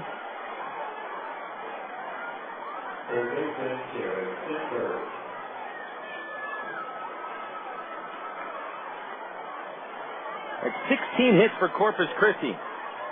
And the second one for Cortez that falls right in front of Dwayne Bacon. Standing in is Jared Sandberg. And Sandberg is 0 for 4. He did reach on an error in the 7th inning by Brandon Wood and eventually scored. Nobody out. The first pitch is a curveball for strike one.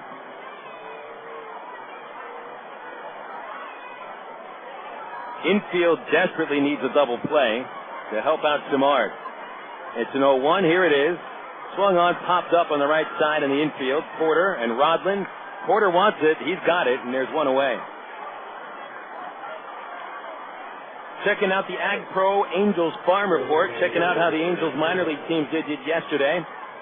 Salt Lake, an 8-2 victory over Tacoma with a very rare complete game thrown by Dustin Mosley. Not that Mosley doesn't throw complete games, but minor leaguers usually don't throw complete games. 9 innings. The Texarkana native struck out 6. Gave up only 2 runs on 5 hits.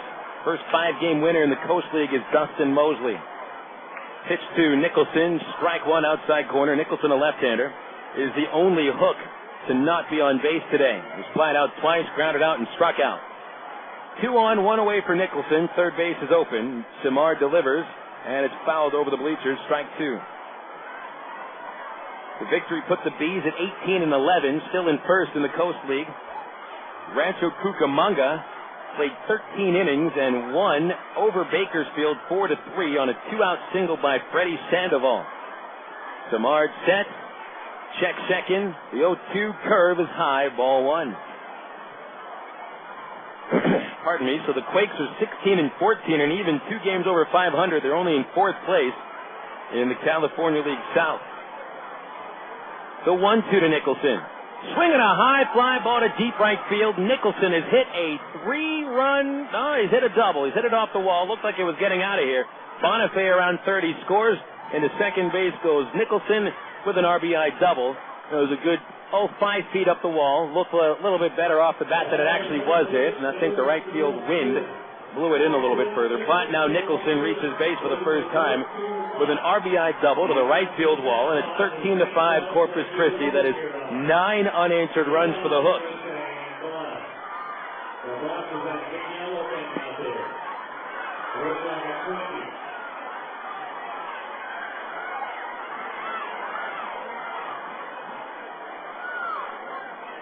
Now, is our public address announcer sure that the only big yellow thing out in the parking lot is a bus? I thought I saw a bright yellow convertible, which looked like a banana, more so than a bus did. Fagan, the hitter. Second and third, the infield playing back, and the pitch is a strike from Simard. 0-1.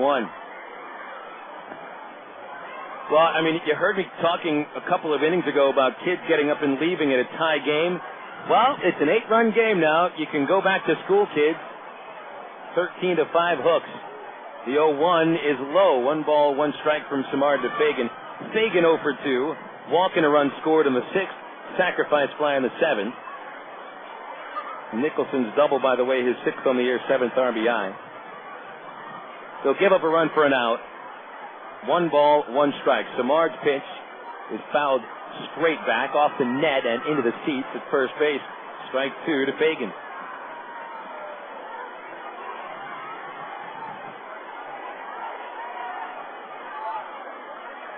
So we got a whole group of kids wearing yellow shirts that are sticking around along the first base general admission. Kids in red shirts above the third base dugout. So we still have a lot of kids sticking around. 1-2. Fagan fouls it over the Optimist dugout at first base. Now, I also see a few adults here and there that are not attached to kids, so they're not teachers. And these adults have brought binoculars with them because they want to get a look at the action. I mean, the action today, sure, there's plenty on the field, but there is tons of action in the stands. You see kids beating each other over the heads with inflatable bats. You see cotton candy turned into a weapon. Here's a 1-2. Fagan popped it up again over the first base seat, and another foul ball out of play, 3rd in a row.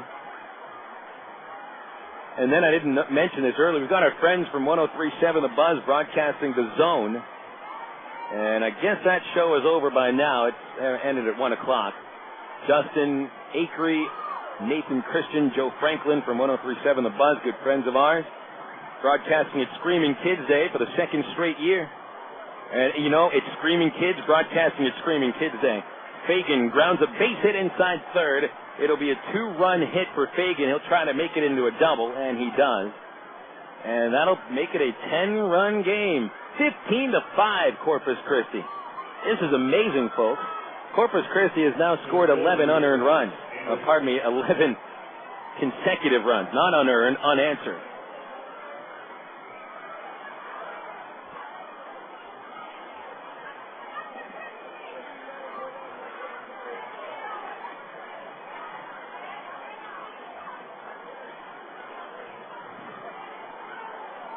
Top of the order, Josh Anderson. He's trying for his third, fifth hit, 5-hit game of the year. First pitch, fly ball, left field, not well hit. Peel drifting in, still coming in, and he makes the catch.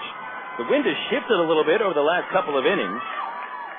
And it's now blowing in from left field and in from right field on occasion.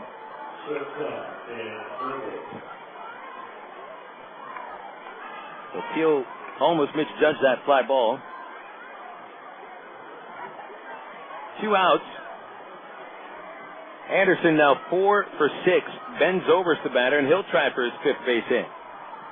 Batting from the left side. First pitch is low. 1 ball, no strikes. Corpus Christi 15, Arkansas 5. I mean, it's incredible to think that the Travs actually had a 4-0 lead following the second inning. The pitch is low, and it's 2-0. Pitcher warming up in the bullpen for the Travs is Tim Bittner. Bittner trying to get some work in. He has struggled recently, and I mean, there won't be any pressure on in a game that's now turned into a lapper. 10-run lead for the Hooks. Pitch fouled back by Zobrist, 2-1. So it would be a good inning, next inning, I guess, for Bittner to get some work. There's one thing you don't have in minor league baseball. There is no mercy rule. So you got to find somebody to get those outs, whether it's a position player or not. Travs have 2 players that are position players that actually have had quite a bit of time pitching over their career. Del Chiaro and Matt Pauley. Little tapper to the mound. Simard plays it and bobbles the ball, throws awkwardly to first base into the dirt, and it's not in time. It was a very odd-looking play by Simard. Error charge to the pitcher. No base hit for Zobrist, and he really didn't deserve a base hit. A little squibber back to the mound. Play should have been made. 3rd error of the game in the Travs. They've all come over the last 2 innings. So as the game has gotten longer, the Travs have become much sloppier in the field, on the pitcher's mound. But these games will happen every once in a while. I mean, the Travs have played some great ball over the last 5 days. So I guess they are allowed a stinker here and there. Pitch to Hunter Pence is a strike at the knees, and it's 0-1.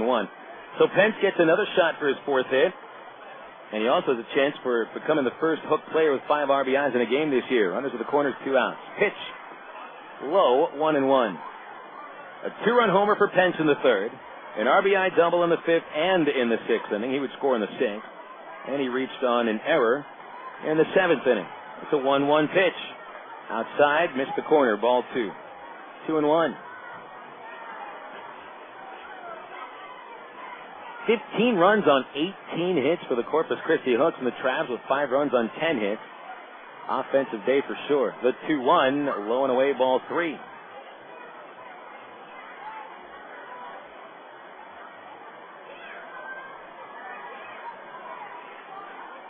Simard facing his 8th batter of the inning.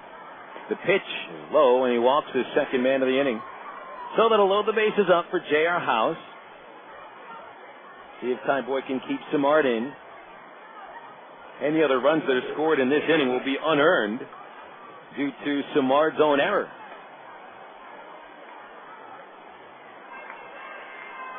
So they're juiced for House. Infield single for House last time up. That's when his hard ground ball hit Hunter Pence on the base path. Pitch on the way. High, 1-0. J.R. House is 1 for 4. No RBIs today, 17 on the year. Here's the 1-0. It's a ball inside. 2 balls, no strikes. This could get ugly. Let's check that. This is ugly.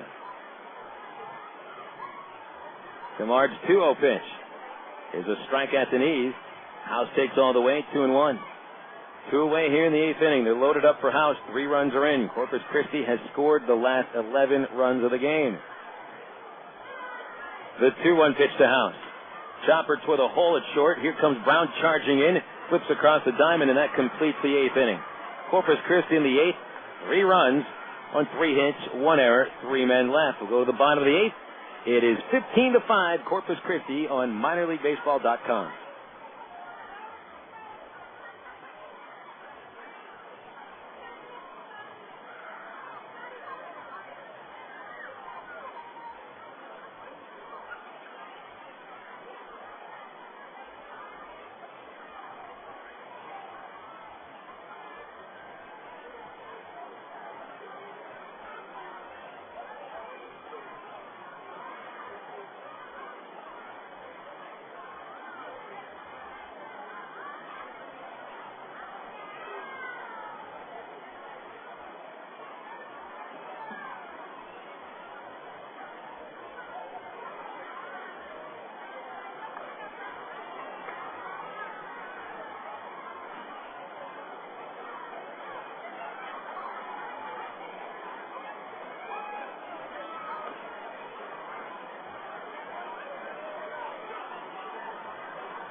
Now pitching for Corpus Christi.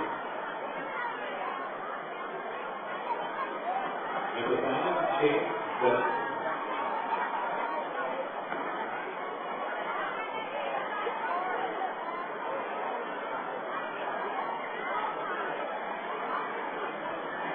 Keeping it real into the bottom of the 8th inning at Ray Winder Field. It's 15-5 Corpus Christi. Here on minorleaguebaseball.com. Bobby Wilson leads off the 8th against Chance Douglas. Douglas, who was the starting pitcher for Corpus Christi on Saturday, a game that did not count. He threw 37 pitches in 1 inning. You're going to probably throw the last 2 innings of this game. Wilson takes a pitch inside, ball 1. Bobby Wilson delivered a go-ahead double back in the 5th inning. Last time the Tramps scored. And here's a hard grounder up the middle and into center field for a base hit. Zobrist dove for that one, and he took that good old-fashioned Ray Winder Field bad hop off the back lip of the grass. If Zobrist was behind that ball, it would have jumped up and kicked him in the Adam's apple. So Wilson with his 3rd base hit of the game. There's a bright spot. And 11 base hits for the Travelers today. So you certainly can't complain about the Travs' ability to put base hits up and score runs. But you certainly can't be too happy with the Hooks putting up 15 runs on 18 hits. Porter the batter.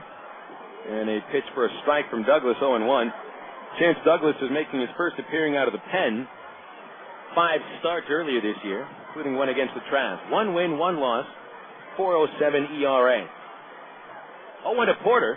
Swing and a miss on a slower breaking ball, strike 2. Greg Porter is 2 for 3 to extend a hit streak to 6 games. Both hit infield singles to shortstop and scored a run and stolen a base.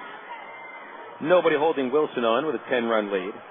The pitch at the elbow inside, 1-2.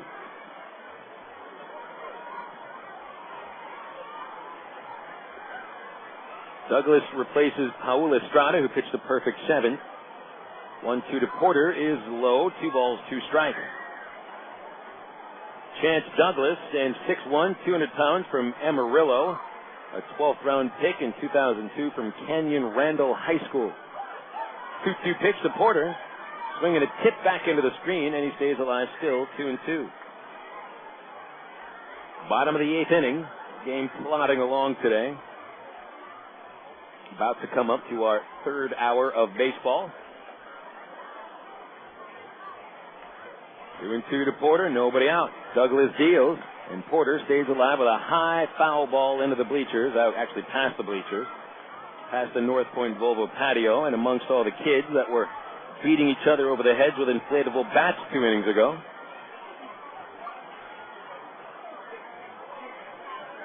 Two balls, 2 strikes. Another pitch is a slow breaking ball up high, full count.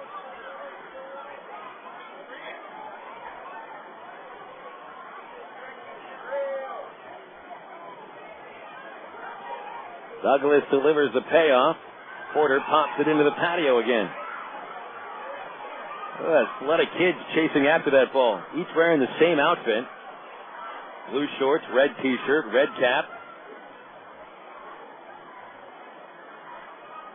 Porter in a battle here. Next pitch will be the 9th. Douglas throws. Porter swings. Ground ball to first. Nice stop by Fagan behind the bag. He'll take it himself unassisted for the putout. Wilson advances to second, bringing up David Gates. Later tonight in the Texas League, when normal people usually play baseball at night, Midland hosts Tulsa at 6:30. Midland, the first place team in the South. If Corpus Christi holds on to this 10-run lead, then the Hooks will be only a game back. Pitch to Gates is a strike on the inside corner, 0-1. Gates is 1 for 3, struck out his last at-bat. Tulsa, meanwhile, has dropped their last 3. They've fallen 2.5 games in back of Springfield. They were tied for first at one point. 0-1 to Gates. Swing and a miss. Corkscrewed himself on the curveball, and it's 0-2. Also later tonight, 7 o'clock, Wichita and Frisco. The Rough Riders have won 3 straight, and they've tied Corpus Christi for second at 16-13. 0-2 to Gates. Fouled right back into the chicken wire, still 0-2. Meanwhile, Frisco's opponent, Wichita, carrying the worst record in the league at 9-21. They signed D. Brown, a longtime former Texas Leaguer, former Texas League All-Star, too. 0-2 to Gates. High fastball, 1-2. D. Brown hasn't been doing much for Wichita either. Well, the Wranglers can hit the ball. They really aren't doing much pitching. Having trouble holding leads. Wranglers 9-21. 1-2 to Gates. Inside, 2-2. And the other game at Springfield, 7-10. Jordan Powell's for the first place Cardinals. Cardinals with the best record in the league at the moment, 18-11. San Antonio last in the South, 11-17. Pitch to Gates, high slider, full count, 3-2. Bittner loosening in the Traveler pen for the second inning in a row. We'll see him to pitch the 9th for Arkansas. 15-5, Corpus Christi has the lead.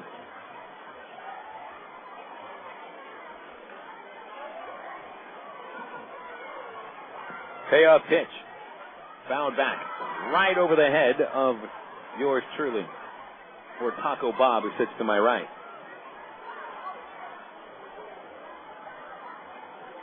Well, I guess it's 5 o'clock somewhere. Where would it be 5 o'clock right now? Canary Islands?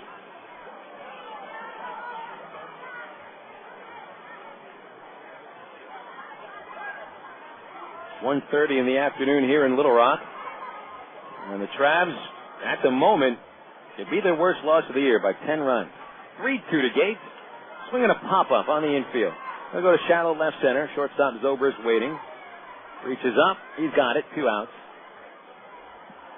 Then Gates 1 for 4. Eric Rodman is next up. I don't think we're scheduled to play another morning game all season. We got a 12 o'clock doubleheader against Frisco on May 30th. That will be a businessman's doubleheader. See, I mean, you call it Screaming Kids Day in the morning, but it's businessman special at noon. Rodlin, the batter, pitch on the way, and it is inside ball 1. Well, welcome onto the broadcast, Taco Bob. Hello, Taco. Thank you. How are you? I'm doing all right. You haven't had too many on-field contests to worry about. Not today. We did 1-0 to Rodland. Swung on, ground ball to first. Behind the back, Fagan has it. Puts on the brakes for the pitcher and steps on the base. Unassisted put out. Taco Bob, we'll have to wait for your to hear about how your day has gone. And I'm sure it has been very interesting to say the least. It's been entertaining, but it's been fun. Travs in the 8th inning. No runs, 1 hit, 1 left. One more inning to scream. We'll go to the 9th. 15-5. Corpus Christi on minorleaguebaseball.com.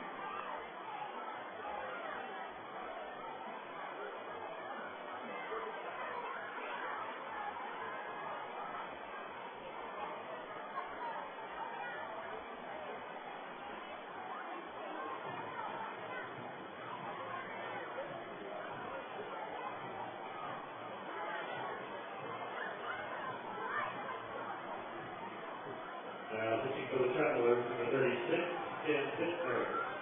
Responsible and brought to you by EPC, Sandberg, Watsco, and Pay. Doing all we do, all the services.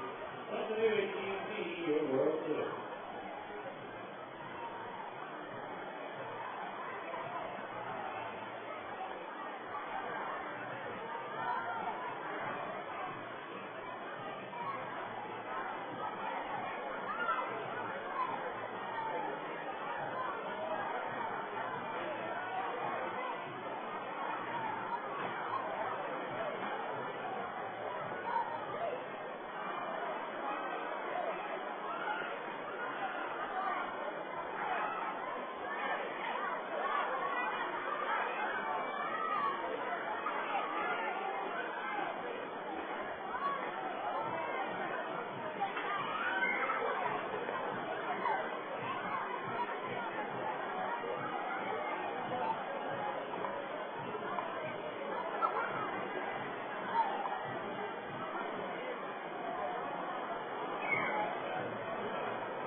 Leading off the Corpus Christi. We go to the top of the 9th inning, and Corpus Christi will try to add to the lead. In fact, they have scored a run in each of the last 4 innings. Last inning that Corpus did not score was the 4th, and here we are in the 9th, 15-5. The Hooks over the Travelers. Tim Bittner is the new pitcher for the Travelers, replacing Michel Simard. Simard worked an inning and a third, surrendering 4 base hits. He gave up 3 runs, and those runs were earned. A couple of walks. Bittner's first pitch of the inning is fouled away by a pinch hitter. Osvaldo Fernando at the plate, pinch hitting for Josh Bonifay, and so you'll have a new second baseman for the bottom of the 9th. Bonifay finished 2 for 3 with a couple of walks. Fernando takes a ball low and outside. Just like saying his name, Osvaldo Fernando. Up on the scoreboard it said Brooks Conrad, who was last year's second baseman for the Hooks. Chopper to shortstop, up with it is Wood. His throw to first is on the money. And Bonifay Fernando Conrad is out. Taco Bob back on the broadcast with us. He's also known as Jamie Eatman. I don't know if I should have just, let everybody know what your real name is. Well, I mean, I don't think it's one of those situations where I don't feel outed or anything. I think it's okay. Well, he is the new guy on the field with the microphone as a strike comes to Jorge Cortez, and it's 0-1. But this day, this is a different kind of a day for everybody. I was explaining it to our listener. Here's the 0-1 to Cortez, high and inside, 1-1. I was explaining to our listener that there's a lot of work that goes into Screaming Kids Day before the buses actually arrive. Here's a 1-1 to Cortez. Swing and a miss on a curve from Bittner, 1-2. Tons of work, actually. I was here at around 3 o'clock this morning. Now, what time did you go to bed? Well, I went to bed. Actually, we did a 2 o'clock game yesterday, so I got to bed at a decent hour. Not too bad. 1-2 pitch. Swing and a miss, and Bittner strikes him out. 2 outs, bringing up Sandberg. So you got here 3. I will tell you this. Before the first Screaming Kids Day we did, I've never seen so many hot dogs in my entire life. Got here at 3 o'clock, and of course we've got to prepare 5,500 hot dogs, one for every kid that is in attendance. And the smell kind of lingers. It's still lingering. As a matter of fact, it's on me. I mean, you need a couple of showers. Maybe scrub yourself with bleach. Pitch on the way to Sandberg.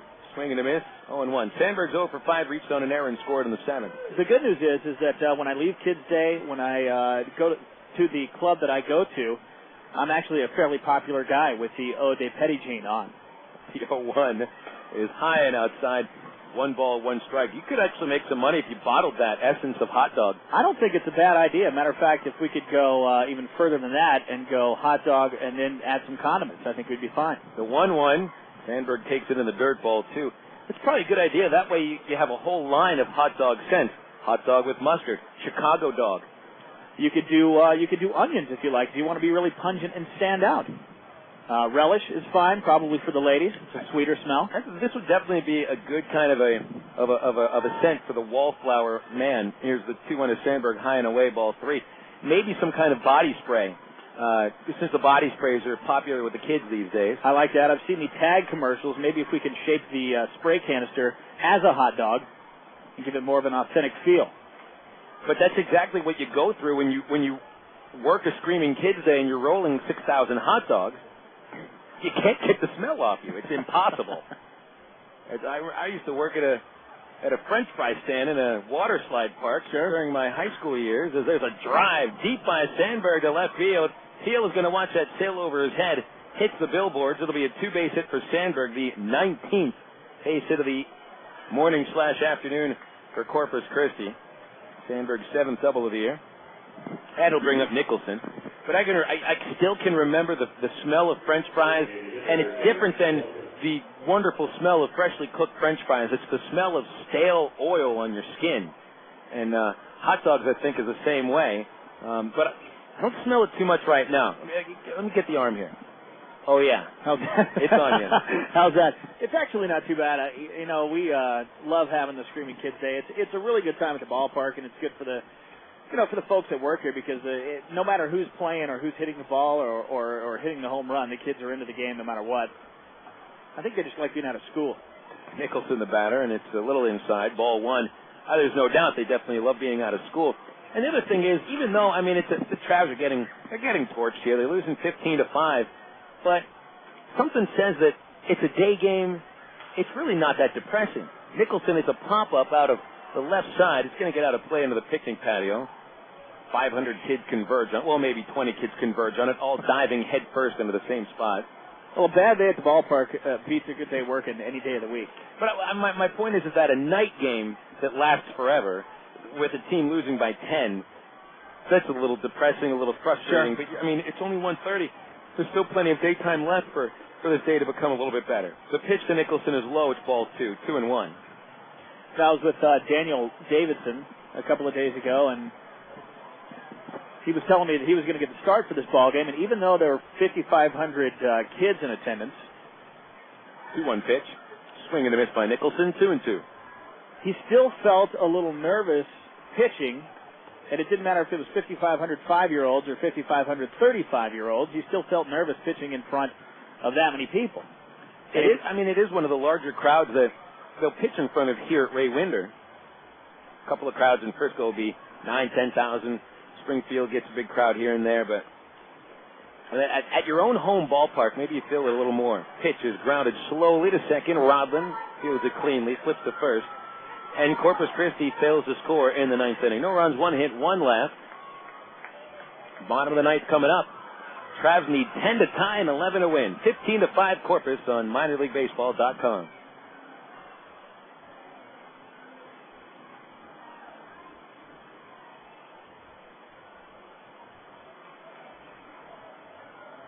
Baseball fans now pitching for Corpus Christi. Number 33, David Valentini. We call the world band brought to you by the new AT&T. Talk, surf, watch, go, and sing. Do it all and get all the services from the new AT&T. Your world delivered. Now playing second base for the Hooks.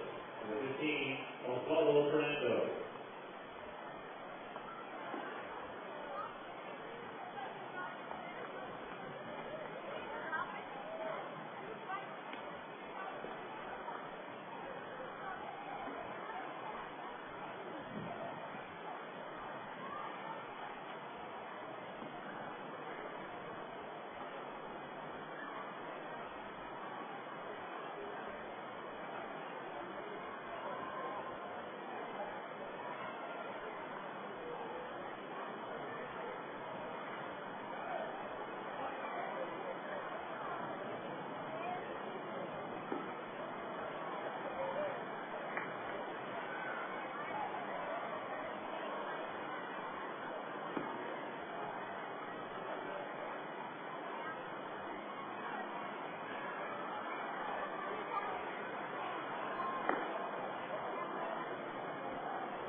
Last chance, bottom 9, 15-5, Corpus Christi in front. The Hooks are 3 outs away from ending a 4-game losing streak against the Travs.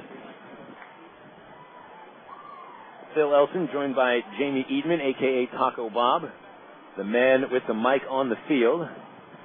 But no on-field promotions today. Dwayne Bacon leads off. David Rolandini is the new pitcher, big right-hander. Misses low of the first pitch, ball 1. You got Bacon, Teal, and Wood here in the 9th inning. Bacon 2 for 4, homered, singled, scored 2 runs, driven in 2, and a strike from Rolandini makes it 1-1. Nice day at the ballpark, very comfortable. End of the stretch, Rolandini's 1-1 is looped over third, foul territory, out of play. A couple of the relievers in the Corpus Christi bullpen were deluged by the kids in the red T-shirts who are having the time of their lives in the North Point Volvo patio. Those are the kids that were beating each other over the head with inflatable bats. Now they're diving head forward into the same spot all at the same time. Here's a 1-2 to Bacon. Swung on, broken bat grounder to the new second baseman, Osvaldo Fernando. Flips to first, 1 away. Jamie, I mean, those kids out there, they look like a rugby team the way they go after everything. Well, they're all dressed the same, and they're all, looking for that souvenir. We almost saw a hat catch out there. One of the kids had a hat over the fence and almost came up with the foul ball. Didn't quite make it, but the Corpus Christi bullpen was kind enough to throw it back into the melee. I mean, they don't even look where they're running. Here's a pitch to Peel. Check swing. It's a called strike of the letters 0-1. They just kind of follow the ball, run after anything. Hey, sure. You got those banks of bleachers out there. Have any kids just ran face first right into them? 0-1 to Peel. Swung on, popped onto the first base roof, strike 2. Fortunately, we haven't had any injuries today, but I really don't think they would care if we did. I don't think they would mind a bit. Kids bounce back. I mean, how many times a day do kids cry at school and bounce right back? At a ballpark, nothing. 0-2 to Peel. A little bit off the corner outside from Rolandini. Ball 1. We all know, even at that age, there is no crying in baseball, and I think they're fine with that. Well, there's also no crying in beating your friend over the head with an inflatable bat. Absolutely not. Now, you take it like a man. 1-2 to Peel is in the dirt. 2-2. He's got a Three Stooges style slapstick routine going on right now, and it's not bad. It is entertaining. It is actually okay. A little more entertaining than the game on the field for the last few innings, where you've seen Corpus Christi score 11 unanswered runs. Travs had a 4-0 lead after the second, had a 5-4 lead into the 6th, and now trail 15-5. Pitch to Peel, grounder right to the new second baseman. Fernando's getting busy in his only inning. He's handled both outs of the 9th. 2 away, bringing up Brandon Wood. And then we look in the bleachers, the main bleachers. There's just a sad group of, let's see here. What is that, 11 people, 12 people sitting around? Yeah, maybe 15, maybe half a dozen, or maybe a dozen. But they look a little dejected, although it is a day game, and they are sipping some cold, refreshing beverages out in the sun. Brandon Wood fouls a pitch off the right side. Wood singled a run home in his first at-bat. He's 1 for 4 now. The thing I like about here at Ray Render Field, no matter what the score is or what inning, you're always going to have... Pitch to Wood, hard liner, a base hit down the third base line. Just inside the line by about half a foot. It'll be extras for Wood. He goes into second base with a stand-up double. What I was saying was, it doesn't matter how late it is during the game, and it doesn't really matter what the score is. You're always going to have those loyal stragglers that are going to maintain their seats in the bleachers as long as they possibly can until we turn the lights out and absolutely tell them to leave. One of the differences today, now if this was a night game or a Sunday afternoon game, the bleachers right now would be stacked with beer can pyramids. Sure. Your Fosters, your Miller High Life Light, your Miller Lite, your TBRs, your Coronas. But on Screaming Kids Day, not only do we not see any beer can pyramids, but there's no Sprite can pyramids. The first pitch to Brown is popped up, and that'll get into the first base seats. A foul ball, strike 1. Brown is 1 for 4. But I mean, all the kids, when they come into the ballpark, they get about an 8-ounce can of Sprite? About an 8-ounce can of Sprite that Coca-Cola was nice enough to furnish us for Kids Days. Those are building blocks, man. You got to turn those into some kind of a structure. I mean, it's the bleacher creatures during the regular games that get creative, build the beer can pyramid, It'd be nice to see the kids, and kids are more creative than the bleacher creatures, I would think. You would think so, but you got to figure these guys after 9 innings worth of PBR. Oh, when the Brown is low and outside. You can probably get pretty creative. I've seen some PBR Taj Mahals over there that I thought were fantastic. You give me a couple of heads of cotton candy, and I'll get pretty creative too. Pitch to Brown, popped up, first base foul ground. Fagan does not have room. It is onto the roof. One thing I do want to say is that if you've never been here to Raywinder Field and seen the Cattle Call Stampede for PBR at the special Bill Valentine price in the 7th or 8th inning during a regular game, you have not lived. It is a stampede. You would have thought that he was offering gold for free. Isn't that what PBR is? You know what? You're right. You're right, and I apologize for mistaking that. I apologize. It definitely is golden. I don't know how good it tastes, but it's still golden. 1-2 to Brown, 2 outs. Rolandini delivers. Brown swings and misses. It's in the dirt, rolls in front of the catcher House. He'll throw inside the line in time, and that ends this marathon ball game. Travelers in the 9th inning, no runs, 1 hit, 1 man left. And they suffer their worst loss of the season against the Corpus Christi Hooks, 15-5. And Screaming Kids Day today, I guess, gives you a reason to scream. Travelers fall to 13-17, and Corpus Christi to 17-13. We'll come back with the final totals and the recap after this. It is Arkansas Traveler Baseball and MinorLeagueBaseball.com.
Back on minorleaguebaseball.com at Raywinter Field. Phil Elson with you for the post-game report. Getting to the unofficial final totals.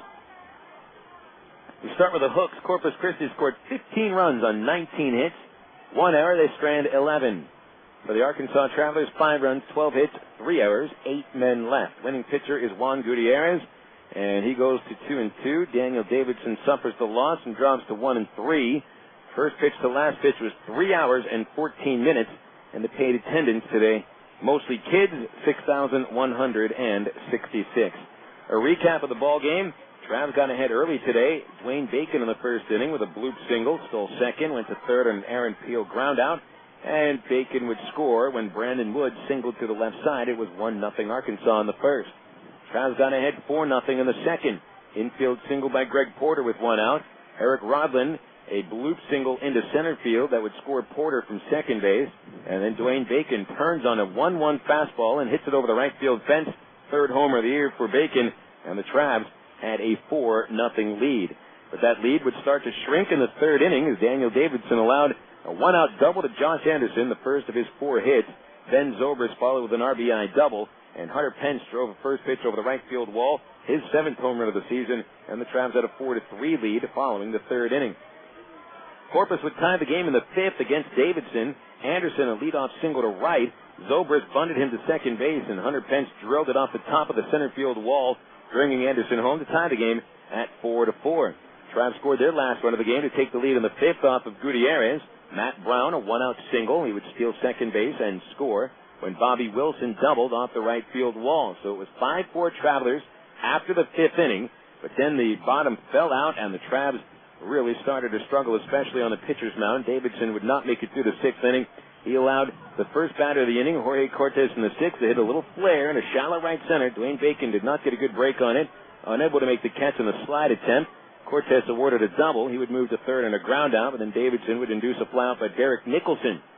So with 2 outs in the inning, it appeared that the Hooks may not rally, but then they sent their next 6 batters to the plate, reaching safely. Davidson walked John Fagan, which brought Josh Anderson to the plate, and he singled to the left side, scoring the tying run. Zobrist then hits the go-ahead single into center field, bringing home Fagan. And that was followed by Hunter Pence with a double off the right field wall, making it a 7-5 score. Phil Edwards replaced Davidson and walked J.R. House to load the bases for Josh Bonifay, and Bonifay drove a single into right field to score 2 runs. And the Hooks were capped with 5 runs on 5 hits in the 6th inning. They would put the game away with 3 runs in the 7th, a couple of Traveler errors by Brandon Wood aiding the Hooks in that inning. And then in the 8th inning, 3 more runs scored for the Hooks, 2 of them on a 2-run double by John Fagan. Really, at that point, too much offense to really be able to tell you about, as the Travs fall to Corpus Christi by a 15-5 final score. We will be wrapping up this broadcast after this on minorleaguebaseball.com.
Wrapping our broadcast up at Rawinder Field, Phil Elson with you on minorleaguebaseball.com. Been a pleasure to bring you the broadcast today. Here are the official final totals. We start with the Hooks. They scored 15 runs on 19 hits, commit 1 error. Hooks strand 11. Travelers 5 runs, 12 hits, 3 errors. Stranding 8. Gutiérrez, the winning pitcher, he is 2-2. Davidson, the losing pitcher, is 1-3. Time of game 3:14. Paid attendance 6,166. Travs dropped to 13-17 and 4-10 here at Rawinder Field. Corpus now 17-13 and 8-6 on the road. Season series still in favor of the Travs, 3-2 over Corpus Christi. We got another game tomorrow, and it'll be a night game, and that'll be a 7:10 first pitch. Your matchup will be Matt Albers for the Hooks, who has 4 wins, just 1 loss, and a 2.19 ERA. James Holcomb will pitch for the Travs, 0-3 record, and a 4.26 earned run average. 7:10 first pitch time tomorrow, and we'll have the ITT Tech pregame show at 6:50 on our flagship station, Air America Little Rock, 1380 KDXE. So I'd like to thank those who have tuned in today on minorleaguebaseball.com. A big thanks also to Scott Majeska and also to Kyle Casey, the multimedia producer at minorleaguebaseball.com, who made sure that we could get this game over the internet and at least have something to do today during Screaming Kids Day. So thanks to the guys at minorleaguebaseball.com in New York City. Thank you, fans, for tuning in and making this broadcast possible. Once again, the final score from Rawinder Field. It was the Corpus Christi Hooks 15 and the Arkansas Travelers 5. Have a wonderful Monday afternoon. We'll talk baseball again tomorrow night.